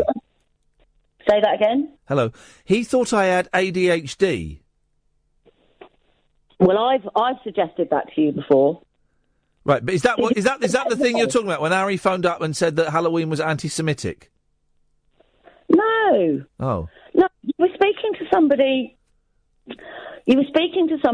and I'm sure. Oh God, I'm sure it was you. Well, go on. Oh God, what if it was a different radio show? How embarrassing! Wouldn't that be awful? Basically, said that everything came down to maths, and he had to believe that there was something in it, that he was very religious. Is your other half on the line, in the room with you? He's in the room. What's his name? Rory. Can I speak to Rory, please? Oh God. Okay, hold on. Thank you. Hi. Hey man, how you doing? You all right? I'm all right, mate. I've got a mouthful of apple at the moment, but... Well, you could have been caught with something worse in there. Now, Rory, I don't think it was me. I think she's thinking of someone else. I would remember someone talking about the world coming down to maths. Oh, no. So how long has she been banging on about this for? Only about 10 minutes, but... Oh, but tell him... You have been on the radio, every night for the last couple of weeks, so... Well. And she can't sleep without the radio on, so... I'm sorry, man. That must be terrible for you. You, while I'm trying to be asleep. I'm really sorry. That must be absolutely awful for you. I know what that's like. She's wasted 10 minutes of her life, because unless someone phones up and says, no, Ian, it was the other night you did this, then she's thinking of someone completely different. She's seeing other radio presenters. Oh, my word. Oh, but I've got something good to tell you, Ian. Yes? Ian, this is good. This is actually quite good. Yeah. I can't without the radio on, but when I actually come to the point where I want to go to sleep, I put on LBC. Thank you very much indeed. Have a nice night. Okay, bye. Oh, hang on a minute. Hang on. It wasn't us talking to Will Storr, was it? Well, I don't know. I'm phoning you to ask you if Will Storr. Let me think. I'll look him up. I'm sure it would have been you. Okay. Well, you good luck with that, guys. Good luck with that. I'm not sure. 0344 499 1000 is the telephone number. If you want to give us a call, you're more than welcome to. David's on the line. Evening, David. Good evening, Ian. Good evening, David. What have you got for us? Well, that guy Stolen Thunder is the longest night, but I had a feeling someone took a lawsuit about it and they couldn't show it. Huh? That's what I read a few years ago. What do you mean they had a lawsuit out and they couldn't show it? I've seen it. Yeah, but like years after the actual... It is based on an actual murder in 1968. Oh, flipping heck. Well, someone is now saying on Twitter, it's very, very confusing, that it's just about a kidnap and that she isn't buried at all. No. Do you know, it's such a long time since I've seen it, but she had a battery, like a car battery. Yeah, yeah. So she could have a light on. Yeah. And he told us, but if you use a light all the time, the battery won't last long. And was she underground, though? Yeah, only a foot, I think, or something. Yeah, but you say only a foot. Yeah, if you're in a coffin, that's a foot's quite deep. Yeah, but I mean, obviously, she didn't know that. I don't know if he blindfolded her before he stuck her in there or what, but... No, I remember it. I think there was a season of sort of films around that time when we were... Well, you were a little bit younger than me, so, yeah. But my parents let me watch any old rubbish when I was a kid. Yeah, well, they did. I mean, we had 3 or 4 channels, didn't we? So. Salem's Lot. I'm trying to... Actually, Ian, you might be able to help. Can you put this one out there? Then? Yeah, go on. There was a film about some sort of glam rockers, yeah. And they look sort of a bit sort of Gary Glitter, sort of that sort of style. Yes. And they lived in this big country house, 2 brothers. Yeah. And one died or something. It was a bit of a... I've been looking for it for ages because I just want to watch it again. Hang on a minute. And what happened? What? And was it a horror film? It was, the 70s rubbishy. So what happened? It wasn't like Hammer House of Horror, was it? No, it wasn't. No, it wasn't a Hammer House of Horror film. No, but it was something to do that this house got forgotten because no one drove past it anymore because they built the motorway. Right. And I don't know what it's called, and I've searched everywhere because I don't know who's in it, but it's definitely English. And if Lino's listening, Lino knows all of these weird, crappy 70s horror films. Isn't it nice to look back? And the other night, I remember you mentioning Halloween, the third one. The third one was that. It was the most rubbish, but it terrified me as a kid. It did. The Stonehenge one, that's it, yeah. Where they're sort of... They nick a rock, don't they, from Stonehenge? No. Yeah. And no. The mask one. Where we go... They nick a bit from Stonehenge? Yeah. No. No, they stole a rock. They've got nothing to do with Stonehenge. It has. Watch it again. Right? I'm not watching that again. You think I'm nuts? They nick a rock from Stonehenge and they sort of put a crumb of the rock in the badges that go on the mask. And that's what makes... And when you wear the mask and the advert comes on the TV, you wear these Halloween masks, and then, like, snakes come out of your eyes. That's it, Halloween, yeah. But, yeah, that scared me. Oh, it was powered by Stonehenge, was it? It starts off with a newspaper... CNN News. This piece of... that was based on the true story, wasn't it? No. Oh. Silly. Oh, not. Oh. Mind you, I did watch some other rubbish film on the Horror Channel with Stonehenge in it the other night. Lesson learned, don't watch the Horror Channel. The Horror Channel shows films that are just beyond The Pale. I remember a film, right, and I remember it as having Frankie Howard in it, but it couldn't have been Frankie Howard. It must have just been someone who looked a bit like Frankie Howard. It wasn't the one where he was trying to get the numbers for his combination, is it? No, it's the one where it ends up with him digging up the grounds of this old country house. It is Frankie Howard. Is it? Yes. Because there's buried treasure there. And there are snakes and things in the house or something, aren't there? Oh, yeah, definitely is Frankie Howard. What's it called? Do you know, I don't know. You're going to have to have a look. Because is that the one where we have to sort of go in the photo booth and get something? You could be saying anything no, now. Sorry. It's just This is what it will be like in the care home, David. No. In about 30 years' time, you and me will be sat there just talking rubbish. Yeah, but there's one film, and I can't remember if I think it's that, or no, I'm thinking of the Dick Emery film. Oh, for crying out loud. Where we have to get the numbers for the combination for the safe. Yeah. And I think one of them... So it's not Frankie Howard? No, that is Frankie Howard. Oh, Jesus! But he throws... do you want the spoiler? No! Well, yeah, no, because he has to dig up the estate. Here we go. The house in Nightmare Park. That's it. He throws the map in the fire. In 1907, an actor is invited to perform in an isolated country house and becomes involved in a mysterious and dangerous events. Oh, I remember that terrifying me as a kid. The country house? What? What are you on about now? Oh, for crying out loud. Thanks for calling. Ed! Hello. Hello, Ed.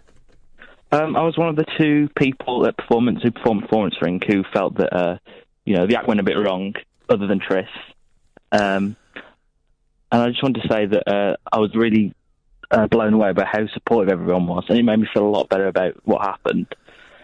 But listen to Hassan as well. Yeah. I mean, I was speaking to him beforehand, and he was so good, but he told me that he'd only been performing for a year, which made me look at my own act and think, I need to stick a rocket up my anus and kick myself in the backside. Now, you were Johnny Melcher, weren't you? Yeah. And I made things worse because I had my names written out in the wrong order, so I called you the wrong name at one point, which must have been horrible, and I apologise for that. And you had a technical problem in that your balloon burst. Yeah. The act didn't go anywhere near as badly as you thought it did. No. By a long stretch of the way. It was still very, very funny. And there were obviously a couple of bits that didn't work, but it was. I thought it was still really, really funny. And you haven't done many gigs, have you? No, I didn't. That was my third gig. That was. There we go. You see, I mean, you tried to cram a lot, into it, and but I could tell you were disappointed with the way it went, and that I felt a little bit bad about that. But you're feeling better about it now, are you? Well, yeah. Well, I want to congratulate you because I think to create such a supportive environment made me feel a lot less bad about myself, and there were a lot of people afterwards that gave me a pat on the back and said they enjoyed it. So it was nice to hear that. Anyway, Jerry loved it. Our mate Jerry was watching on Periscope, and he loved it. He thought you were brilliant. Oh. When we went to visit him the other day, he said, "Oh, who's that fella who dressed up in he had the brown suit on? Who was that? I thought he was brilliant," and he was referring to you. So you got one fan. Oh, that's nice. I did ask about Jerry beforehand, so it's nice to know that it's a mutual. He loved it. He loved it. Well, anyway, the reason I rang up was because they talk about horror films. I went to see The Exorcist at the cinema the other day. The original Exorcist or the new one? Yeah. No, the original Exorcist, shown in my local cinema. Yeah. And it was really brilliant, as harrowing as when I first saw it. But you're talking with Honey about the meme generation not having a long attention span. Yeah. There were 3 people in the front row, so in my periphery, with their phones on throughout the whole thing. Oh, no, not having that. I would say, excuse me. I've said to people in front of me, I said, "Excuse me, can you turn your phone off, please?" I was in the cinema once. Someone was making a phone call, and I went, "No, I'm sorry. Can you turn that off, mate? We're in the cinema." Well, that was the problem. The dilemma was because I was right in the middle. I didn't know whether to get up and then go down and say something, which would disturb the whole film even more. Yeah. I was just hoping that someone else would, but no one had the cojones to stop them. So it's tough to. But I was in the cinema the other day, and the person behind me had a phone on, and I was kind of annoying me a little bit, but it was all right. But someone went and had a word with them and asked them to turn it off. No, that's unacceptable behaviour. Yeah. Although the alternative would be a kind of cinema Gestapo, no one wants that, so, you know... No, I want the good old usherettes. I want someone who's in there with a torch going, excuse me, could you stop doing that, please? Yeah. Ed, listen, I've got to move on. I'm really glad that you've perhaps changed your perception slightly of how it went, and I thought you did a cracking job, and I look forward to seeing more of you, and I'm glad you called in, mate. Thank you. Thank you. Bye. Cheers, man. Bye-bye. 0344 499 1000. I'm Iain Lee. This is Talk Radio. Across the UK, online and on DAB. A radio star is born. You're going to love Talk Radio. Talk Radio. 0344 499 1000 is the new telephone number. Another hour of this to go, dear listener. Phil, you'll be up next after the news on Talk Radio. Late night, Iain Lee on Talk Radio. We have ways of making you talk. Once in a lifetime, there comes a story so gripping, so vast, that only the motion picture screen can capture the full force of its emotion. And only a superstar could do justice to this theme. Anybody there?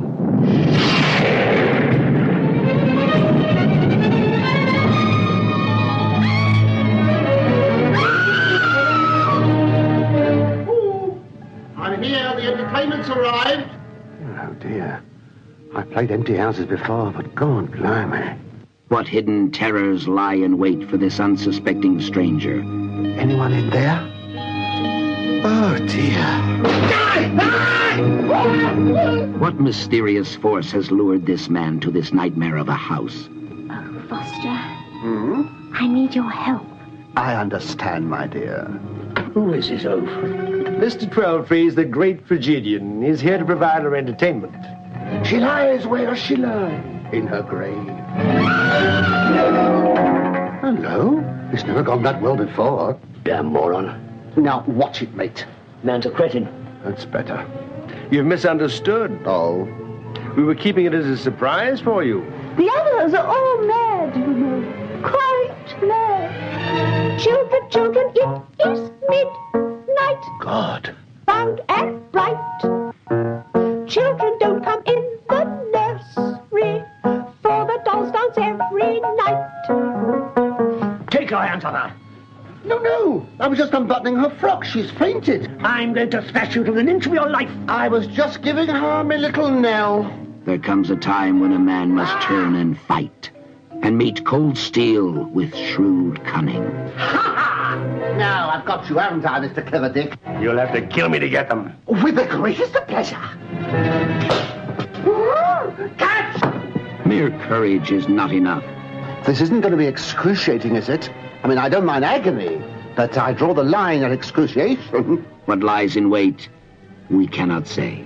If you slip now, all the diamonds in the world won't do you any good. For there are some terrors which have no name. Please make it a crusher, not a biter. And all of them dwell in the house in Nightmare Park. Ah, that'll teach you. You thought you were dealing with an idiot, didn't you? Ah! Wow.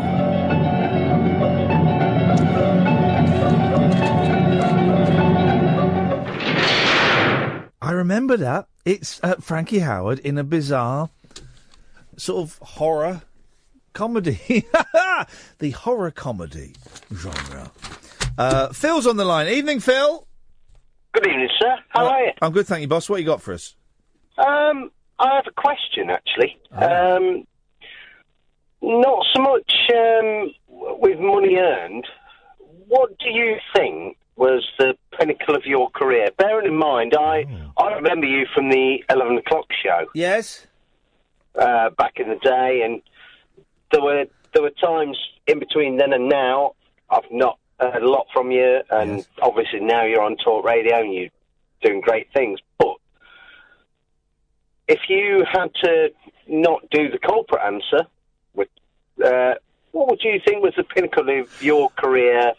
I don't... the thing you enjoyed most, and the thing you thought most people liked. I've never been particularly popular. So, I mean, the thing that had the biggest audience was the 11 o'clock show, but that's not, I'm proud of it, but it's not, why are you asking?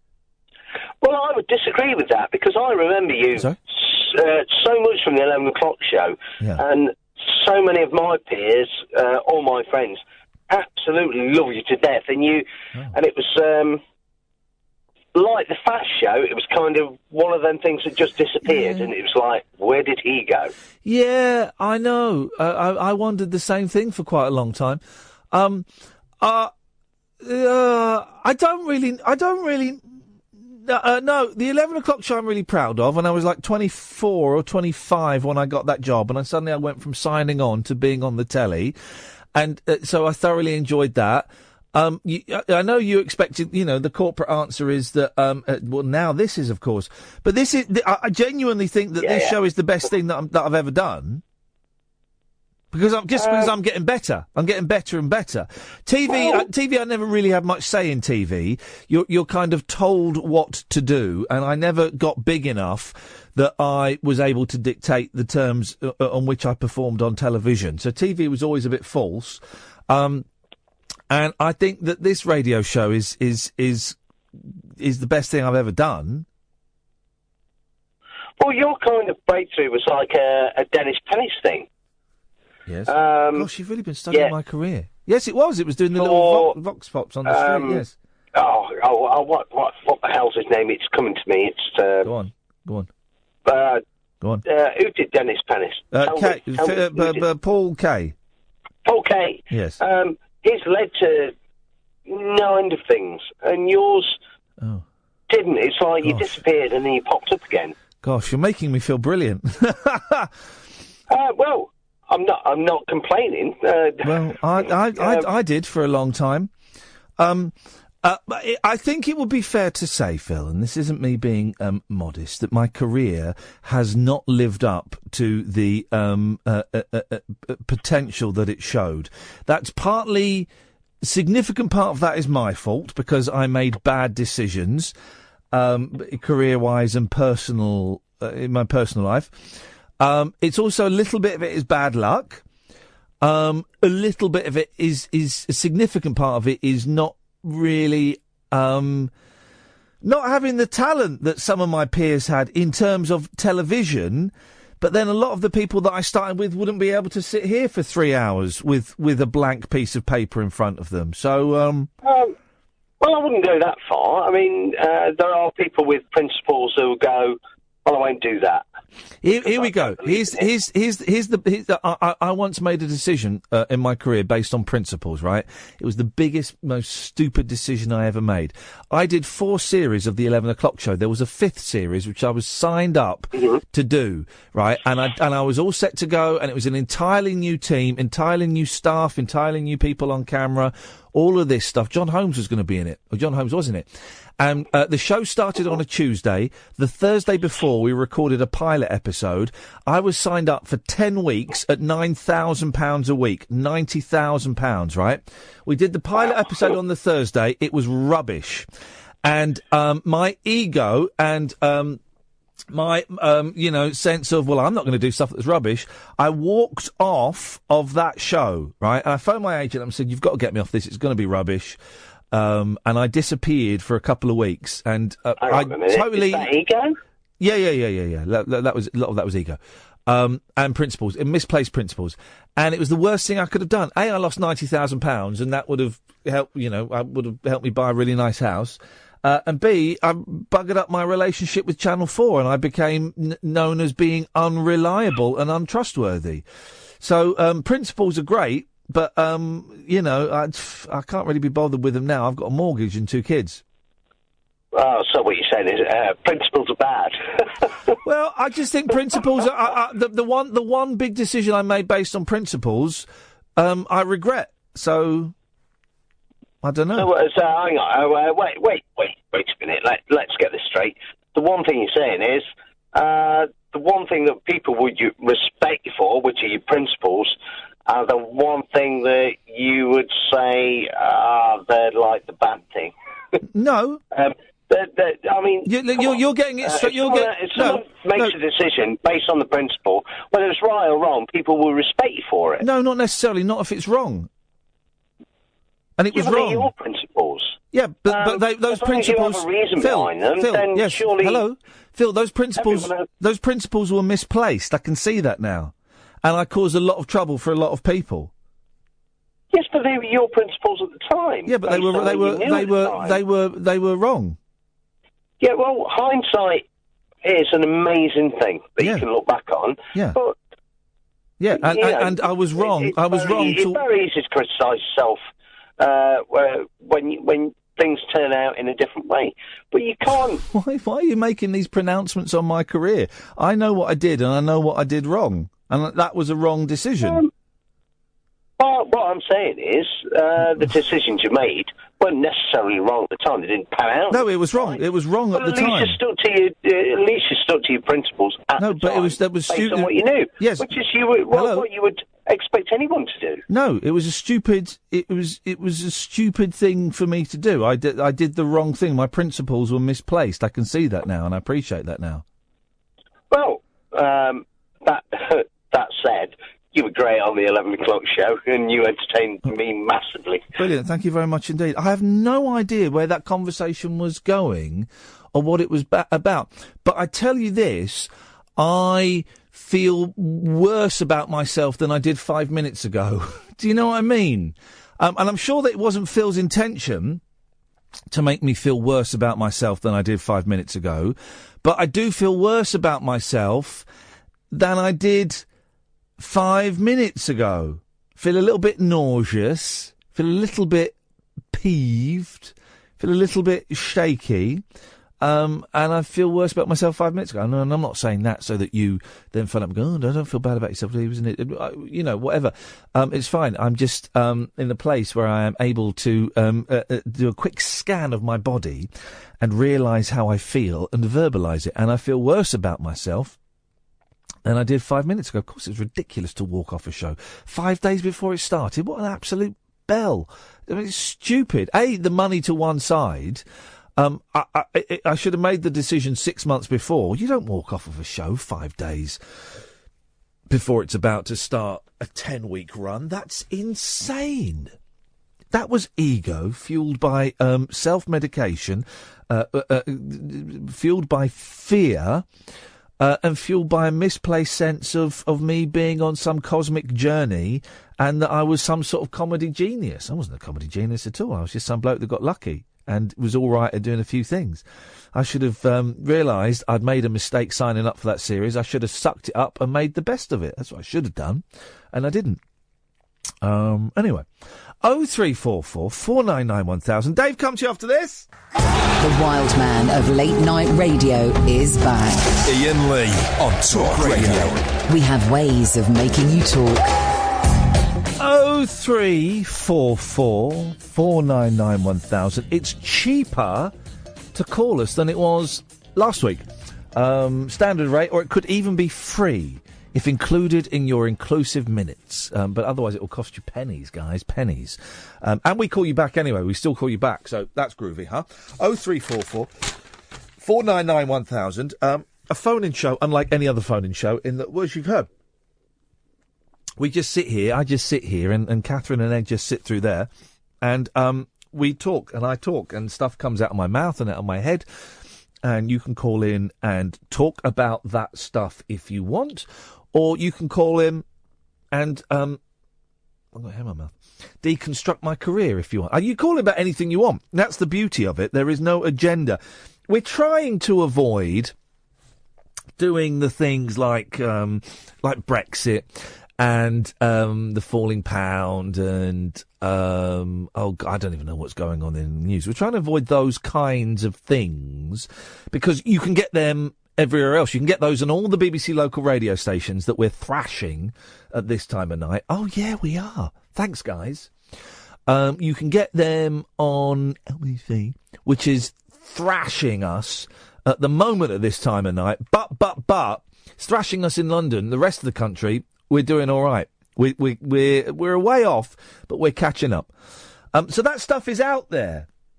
And I kind of have to think and believe that you're listening to this show because you don't necessarily want that stuff. Saying that, if you want to call in about that stuff, you can.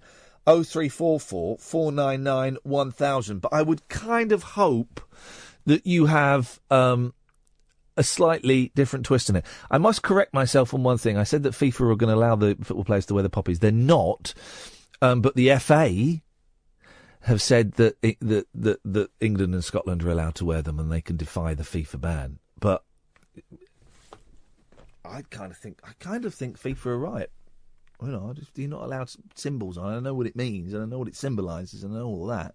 But if you're not allowed symbols, then you're not allowed symbols. Are you? There wouldn't be no FIFA if it hadn't been, you know. Anyway, Dave's on the line. Evening, Dave. Good evening, Ian. How are you? I'm fine, thank you, Dave. What have you got sure for you're us? all right? You sounded a bit down after that last call. I'm sure you'll cheer me up no end. You're gonna take me down even lower? No. You're gonna take me down to Paradise City? Wouldn't dream of it. Okay. I've got a question. Oh. Have you ever had nits? Do you know? No, I never have. Never have. Sorry, this question isn't to you. That was for Kath. Okay, Catherine, if you could get on the microphone. Get on the microphone there. She's, Catherine, Dave is asking if you've ever had nits. Yes. Yes. Oh, right. Thank you, Kath. Thank you, Kath. You're welcome. You can get off the microphone now. Sorry, your question, Ian. Yes. Have you ever had fleas?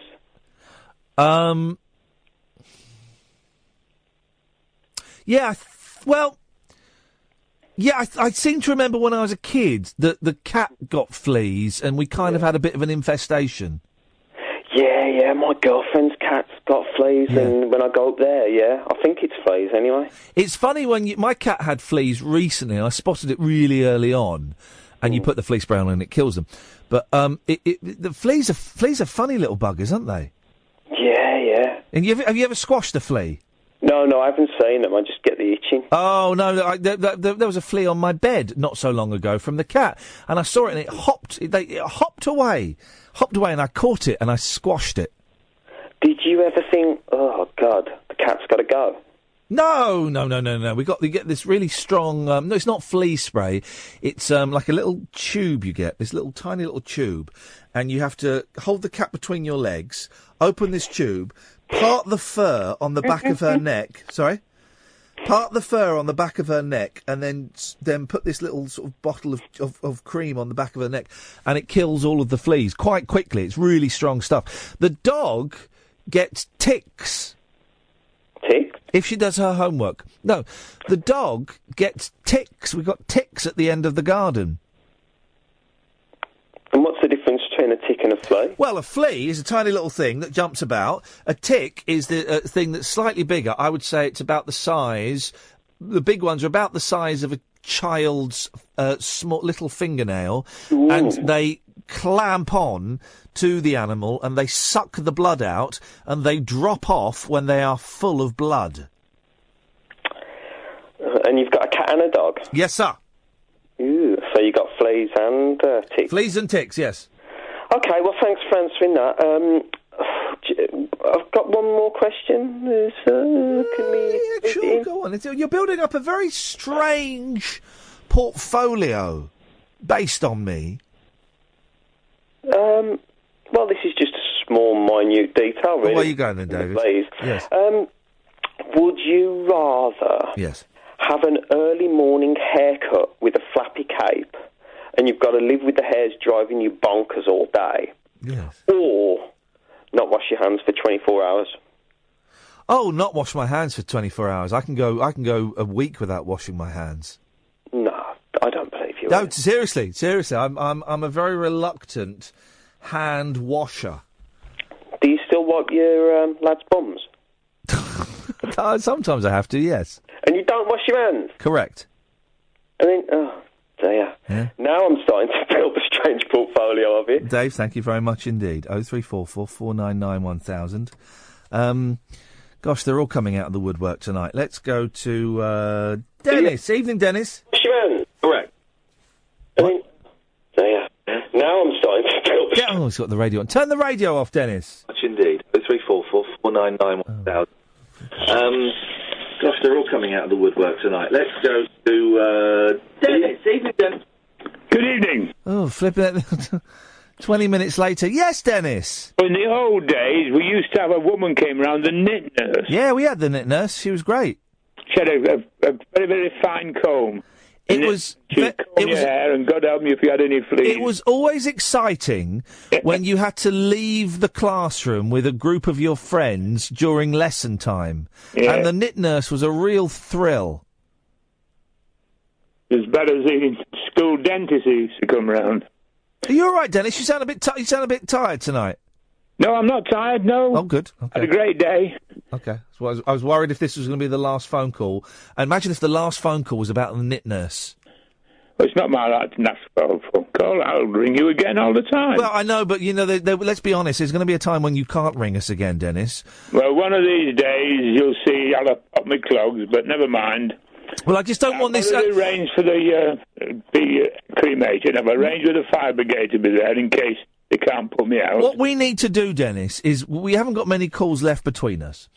We need to make the end of each call something really special, right, from now on. So that if, supposing you died tonight and we go, tomorrow I've got sad news, Dennis from Dunstable has died, and let's play a little bit of his last call. And it's you talking about the knit nurse.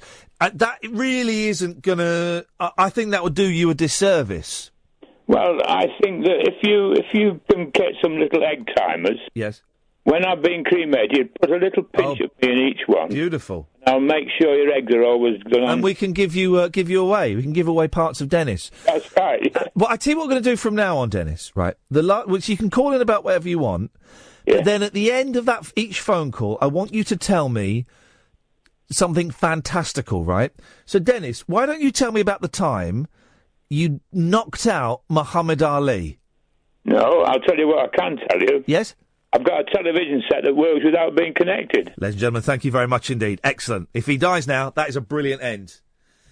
Well, Dennis sadly has passed away, but listen to the last call he ever made when he told us about his magic TV. There we go. Brilliant. That's good. Remind me to do that. At the end of every call with Dennis now, we're just going to get something fantastic in there so that we've got, you know, something good to look back on. I mean, the knit nurse is no way to play out your career as a caller to a phone-in radio show. No. We can do better than that. Rory! Ian, how you doing? I'm very well, Rory. How are you doing? I'm good, yeah. I just wanted to call in and maybe make you feel better about yourself. Thank you. There's a programme on BBC Two now called The Victorian Slum. Oh, and yes. when you were talking earlier about you thrashing the BBC local radio stations... Yeah, we are destroying them. Yeah, I looked up at the TV, and the very moment you said thrashing, a woman dressed in Victorian gear was thrashing a carpet. Thrashing a carpet. What's that? Ignore the music. We've just got some new music. All right. Yeah, it should be a lot lower than that. Thrashing the carpet, what do you think about that? Do you believe in stuff like that, Ian? Do I believe in thrashing? Do I believe in thrashing a carpet? Do you believe in, like, you know, if you? Do you believe in life after love? I can hear something inside me say, I really don't think I'm strong enough. Yeah. So I don't know. No. What do you think? Do I believe in thrashing a carpet? No. Do you believe in, like, say you're reading a book or something, and the book says a word, and then somebody says the exact same thing on the radio. Oh, I like that. Yeah, I like that a lot. That's what happened there now, where the woman was thrashing the carpet, and you said thrashing at the same time. But so that proves the universe is speaking to you. Did she say the word thrashing? No, she was actually doing something. So she was hitting. But she could have just been hitting or beating. Beating a carpet is the more appropriate phrase, isn't it? Oh, you have to thrash. You have to really go for it. Like, well, you grew up in Ireland, so you probably were thrashed. I was thrashed with a wooden spoon. I think you need some kind of thrashing implement that has thrashing bits on it. A wooden spoon? Were you beaten by a wooden spoon? Yeah, beaten by a wooden spoon. My parents were terribly violent. On your hands or your bum? On my arms, on my legs, everywhere. Do you want to know the most violent thing that happened? My parents did to me? I suppose I do. But All right, so it was this morning, and my mum was away at work, and she had told us to get ready to go to my granny's because my granny was going to look after us. And then she came home, and we hadn't bothered. We just sat all morning watching TV. It was summer holidays. And then she told us to go and brush our teeth. She beat us with a wooden spoon, and she told us to go brush our teeth. And then we were brushing our teeth, and she came and said, "Brush your teeth properly," and banged our heads together as we were brushing our teeth. We were about 7 or 8. Flipping heck. Yeah. I can't imagine hitting my boys. Yeah. Never. Could never hit them. The old days were my nuts. parents were quite young. My parents were only 22 and 23, so maybe the fact that you were older means... Yeah, my mum was... I think my mum was 20 when she had... 19 maybe when she had my sister. 19, 20, something like that. Kids. Yeah, I think you have to forgive your parents, really, whatever they did. Not whatever they did. Not whatever they did. I mean,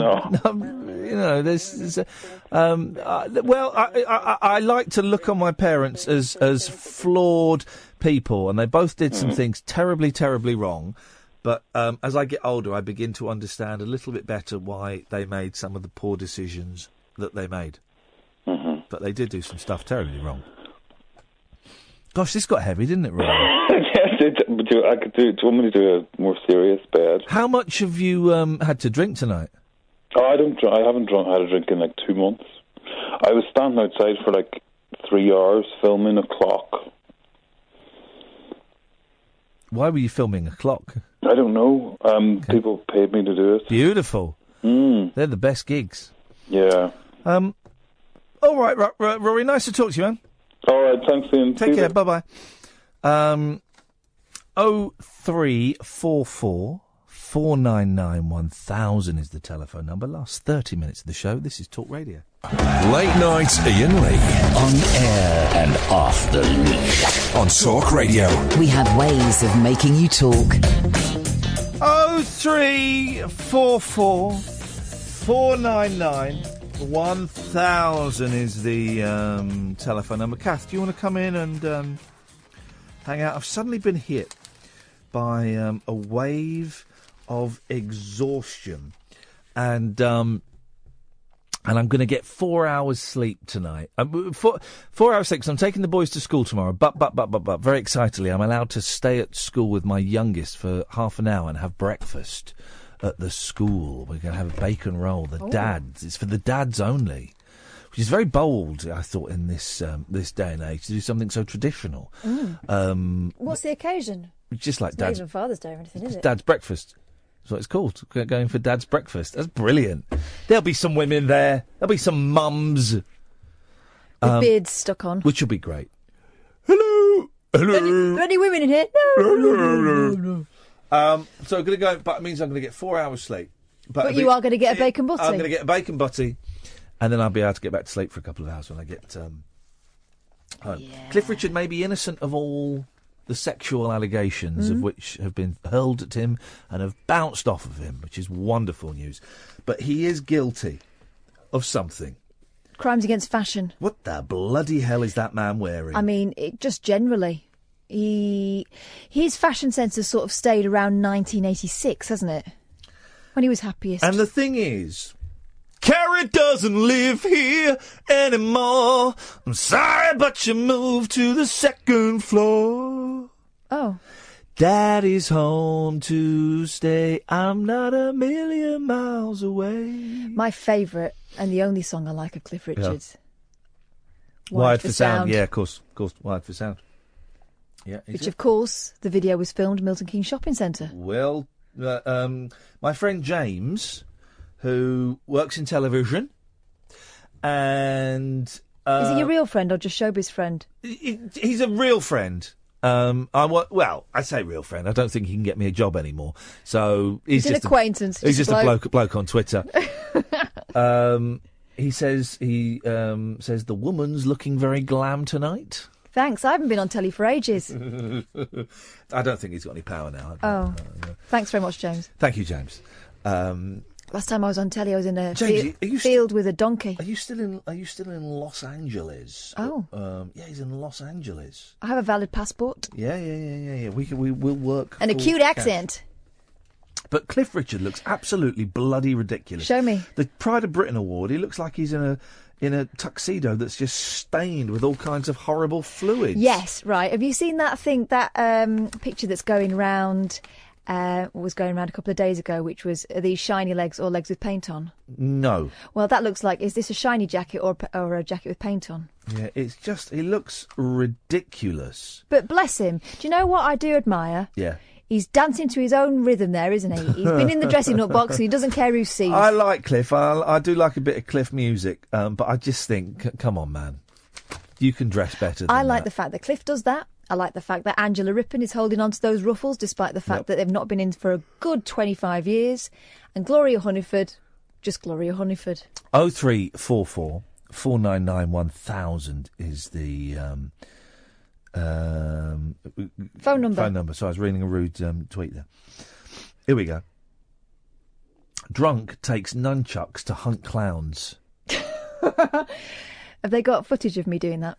A drunk vigilante armed himself with a martial arts weapon. Nunchucker! What? Right. Can we just... Is it nunchucks? It's nunchuckers. It's Nunchuka. Is that a Chinese word? Yeah. Oh, right. They used to be rice flails. Oh. Nunchuckers. And they've been shortened to nunchucks. Nunchuckers, in the 80s, right, kids, I had nunchuckers. My mum and dad would buy me nunchuckers. Kid opposite me had them and a ninja star. Oh, I had loads of ninja stars, yeah. I had loads of weapons. I had a 3-sectional staff. My mum and dad would take me into London when I was like 12 and buy it for me. But nunchuckers were banned in this country in all the films. So you get all the Bruce Lee films and you get to the nunchuck scene and it'd be cut out. Remember that you watched Enter the Dragon up until a few years ago, and there'd be a bit he's having the wicked fight. He pulls out some chucks, right, and then the next thing you know, he sits down in a room and puts them around his neck. You're going, where's the nunchuck fight? Yeah, but it's wise, right? Because like that kid opposite me, I bet you hit yourself in the head with those nunchucks many all times. the time. Yeah. Many times. Yeah. They were like clackers, but more dangerous. Oh, they were mine had swivel action. They were flipping black chucks, beautiful steel swivel action. And you just stand in front of the mirror going, and it bloody hurt. And you do that, you do all that stuff. But they were banned, and of course, the Mutant Ninja Turtles had chucks. So this was a real dilemma, and they were banned. They still do. I bought my Well, they nephew do one. now. They do now, and you're allowed to see them. But back in the day, you weren't allowed to see them. Oh. So they cut out all of the scenes in the 80s Of the chucks. And also, do you remember they changed the name of the cartoon? Teenage Mutant Hero Turtles. Yeah, Teenage Mutant Hero Is that Turtles. so they didn't offend the ninjas? Yeah. You don't want to mess changed with the those ninja. boys. Isn't it weird? Isn't it funny what we had to go through in the 80s? Are they ninjas again now? Yeah. What we had to go through in the 80s, kids, so you can watch pornography on your phones now. We had to endure some terrible ham-fisted censorship. A drunk vigilante armed himself. Do you think I'm losing my voice a bit? No. Okay. Do you? Yeah, I do. I do. And I think it's throat cancer. Genuinely, it's not me being light. I genuinely think... Go and see the doctor then. No, I'm not going to. Well, then shut up about it. A drunk... Ed just types on the screen, my generation thanks you. Shut up, man. You're as old as I am. A drunk vigilante armed himself with a martial arts weapon to attack clown pranksters, a court heard. Krzysztof Rudzki, 22, went hunting for pranksters with a pair of nunchucks. 2 wooden sticks joined by a chain. We know what nunchucks are. Terrorising the neighbourhood. Daily Mirror. When arrested, the cleaner told police, "It isn't right that these clowns are hurting people, and I am doing something about it." Except I bet he couldn't find any clowns. In court, he said he did not remember what happened. Rudsky, here we go, of Bury St Edmunds. Suffolk, admitted possessing an offensive weapon in a public place, given 12-month community order with 120 hours unpaid work, ordered to pay £85 costs and £85 to the victims' fund. Right, well, in a way, that's good because he wanted to be a hero and now he's serving his community. Presiding magistrate Diane Hunt said the offence was worrying. What's it, Egg? He's out there. Being a div. He's out there doing... Wait, hang on a minute. You shouldn't be drunk in charge of Chucks. Here we go. We were... Chucks, Norris and Connors. We are told to get more involved in the community, more involved in if you see a crime, then it's your duty to get in there. Now, admittedly, this fella Christoph Rudsky didn't find a crime, but he was looking for one. I'd love to have seen him attack some killer clowns. Unfortunately, there aren't any killer clowns, as we've established, but I'd love to have seen. Imagine a killer clown versus a drunk cleaner with some chucks. Wouldn't that be the best thing to stumble across? I would have loved it. 0344 499 1000. Late night, Iain Lee on Talk Radio. We'll get you talking. Oh, yeah, Philip. Dearie me, Bagpuss. Tired, very tired. Very tired. Let's see what we've written down. I'm itchy now after all that knit talk earlier on. 53 ? Asks the Express. It's time to ditch that denim look. Oh. The age at which we should stop wearing jeans is 53, a survey says. Everyone wears jeans now. The number of times you are sat in an office or on a bus or in a meeting or in a Costa and you look around and everyone's wearing jeans. It's weird, isn't it, that we all wear the same trouser. Jeans for me strictly a weekend thing. Yeah, because I've put on a bit of weight, I can't really fit into my other trousers, so jeans are kind of easy. And they're convenient, and they look all right, but yeah, everyone wears jeans, and it didn't used to be that way. No. Jeans used to be work clothes. Mm-hmm. That's what they were developed for, isn't it? The tough working clothes. And now everyone wears them. It's like we all think we're individuals, but we all look the same. We all dress the same. We're all conforming to the man. Mm-hmm. What's the alternative though, especially for blokes? A pair of them like coral trousers, those slacks that rich men wear. I don't know what that means. Red? Yeah. Do you mean red? No, they're like sort of salmon-y. Salmon. Yeah. We don't say coral as a colour. Well, I do. No. We say salmon. Salmon's slightly different from coral. Say pink. I had today for lunch with the boss. I had my second ever crab, crab linguine, and I forgot what linguine was until it arrived. It was like flat pasta. Yeah, and it had a crab sat on the top of it. Now, my crab career is interesting because the only other crab I've eaten was in a Korean restaurant. It was a soft-shelled crab, which means... you just bite into it? Yeah. Oh, really? Yeah, it was beautiful. Right. When you eat the shell of a soft-shelled crab, is it rubbery? It was nice, yeah. It wasn't like when Shane MacGowan ate a Beach Boys record, which someone sent me an interview about Shane MacGowan. Apparently he's sober, which is excellent news, but when he was at his worst, his girlfriend came home one day and he'd been eating a Beach Boys record. It wasn't like that. It was just like eating like crispy pastry on a fishy pie.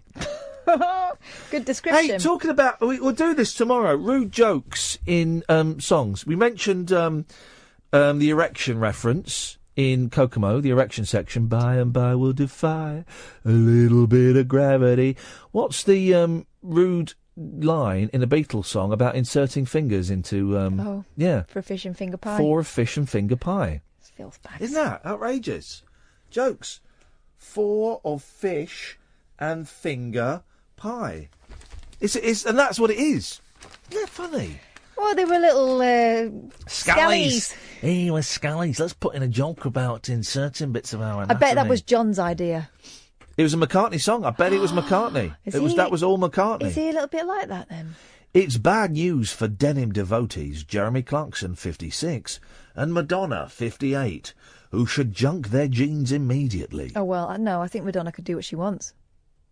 The research into Britain's jeans-wearing habits also revealed how hard it is to find the perfect pair, with most of us spending up to 5 days looking for a decent fit.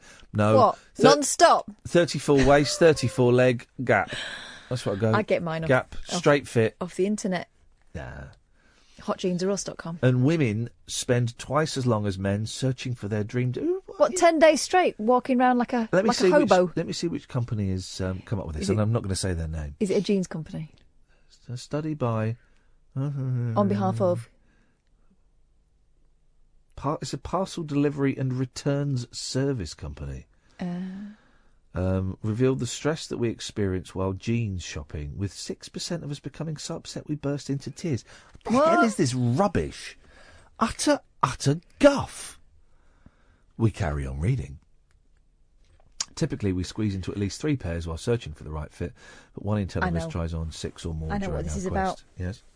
What they're saying is you can avoid all that by just ordering loads and then returning them via our amazing service. So you can cry in your own bedroom. We now like jeans so much, here we go, that we will wear them almost anywhere. Exactly. A third of us feel comfortable wearing them to the theatre, A quarter would happily wear them to a dinner party, 5% would wear them to a job interview, depends what the job was. A wedding, nah. No. Or a funeral, nah. No. But let's say black jeans. Someone wore a Hawaiian shirt to my wedding. No, they say to your funeral. Well, they probably that would have been weird on so many... And they were late. Really? Yeah, and standing outside. And they walked past me they walked past me down the aisle, basically. Which I thought was a little rude. Really? Yeah, not my side of the family. Well.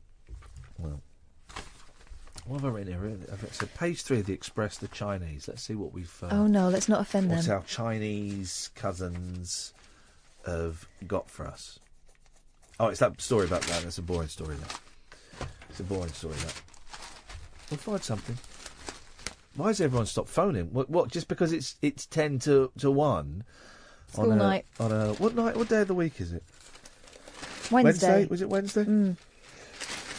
Oh, dear.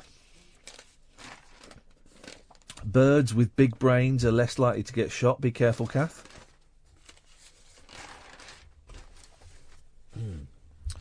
Why we're all ditching cereal. Did you like that? There was a little... It was a headline, and it was a nice little throwaway gag. It was a mean little dig at me. It was lightly haunted.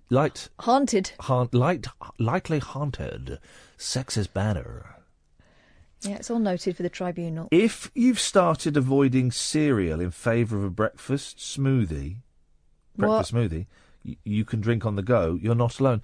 Cereal is a faff, particularly with kids, because they just leave so much of it in the bowl, and that stuff is a nightmare to throw away. So you got to get the milk out into the sink and keep the stuff in and then you go to the bin and just. Someone should invent some sort of cereal sieve. Yeah, they should do, you can put over the top of your bowl when you're finished. Yeah. Let's do that. Let's take it to the Dragons. There was kind of brilliant documentary, Man vs. Snake. What's that about? It's about the guy that broke the Nibbler world record. The what? The Nibbler world record. It's an arcade game. It's an obscure arcade game. Oh, right, yeah, got you. And he got 1 billion points. And he did it like in 1984. And then he's trying to do it again. And one of his mates comes in and goes, I got a great idea for making money. What's the best bit about eating cereal? It's drinking the milk afterwards, huh?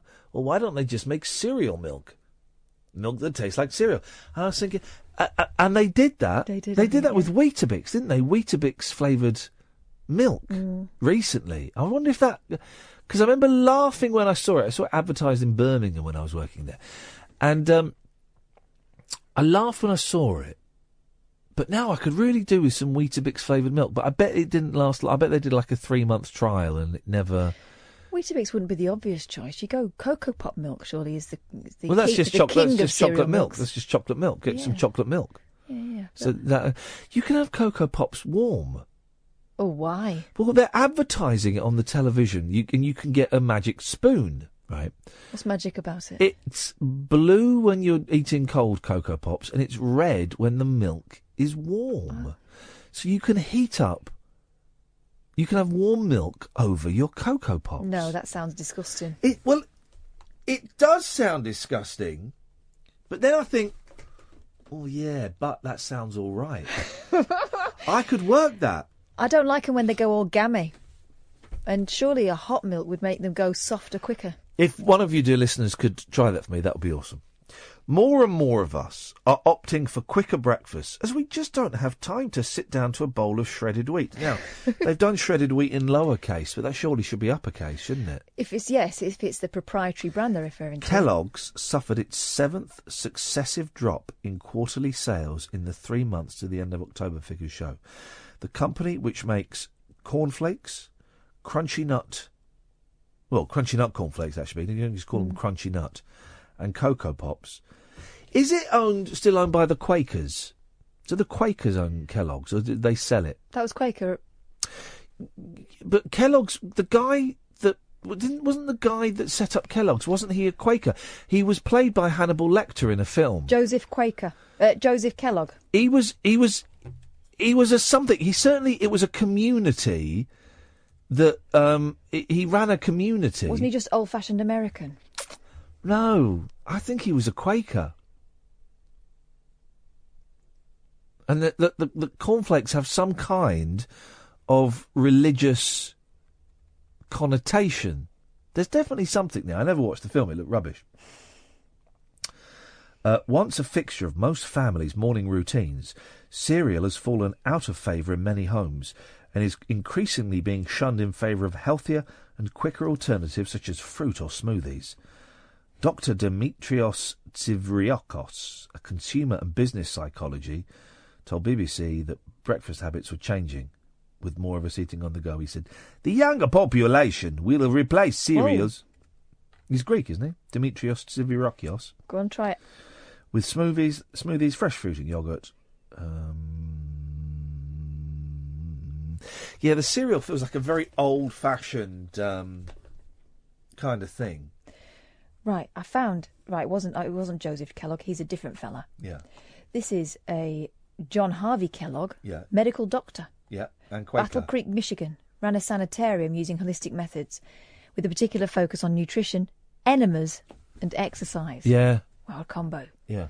Kellogg was an advocate of vegetarianism for health and is best known for the invention of the cornflakes with his brother Will Keith Kellogg. He led in the establishment of the American Medical Missionary College. Okay. All right, so there you go. So he wasn't a Quaker? No, but he was obviously a man of faith. He was a member of the Seventh-day Adventists. Okay. But yes, it was a commune, wasn't it, that he ran? Yeah. Yeah. So I was, in many ways, while I was wrong, I was also very, very right. Which is the story of your life. Well, the show has petered out towards the end, and that's fine. I think we're all a bit tired. It's the middle of the week. We'll kind of rally around tomorrow and buck up our ideas and come in. Maybe we could play Francis Rossi. I was thinking about that today. Tomorrow. We ought to, shouldn't we? We should do. After speaking to the gentleman, it's a cracking interview. Not because of anything I do, just because because I asked him some stuff that I don't think he's been asked before or not been asked for a long time. There was a nice dynamic between you two, and he was a geezer. When we started getting onto the stuff, so what tell me about the change from the psychedelic rock to the hard rock? What was that all about? You could see him kind of. It was right towards the end, and I knew that if I asked that at the end, we'd get a bit longer with him. He was kind of galvanised by, this bloke knows a little bit. He's asking a little bit. But he was nice, wasn't he? Because he'd been there all day. We thought we'd get a tired Francis Rossi who couldn't be, bothered. But actually, anything but. He was a very friendly, engaging chap. Well, a delight. Dear listener, I literally have nothing else to say for the last minute of the show, and we were padding a bit. So for the last minute of the show, you can hear us tidy up the studio, right, and we'll be back tonight at 10. Ta-ta.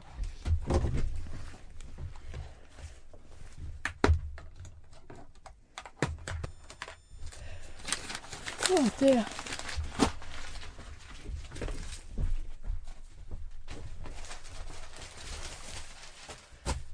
Bye-bye, Periscopers. Oh.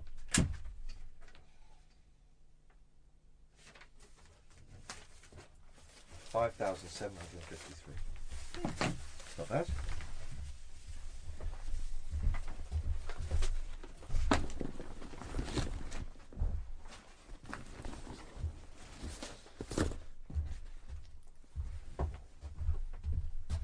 These are all these cups. I don't know. they were there at the start. I think it's Sam.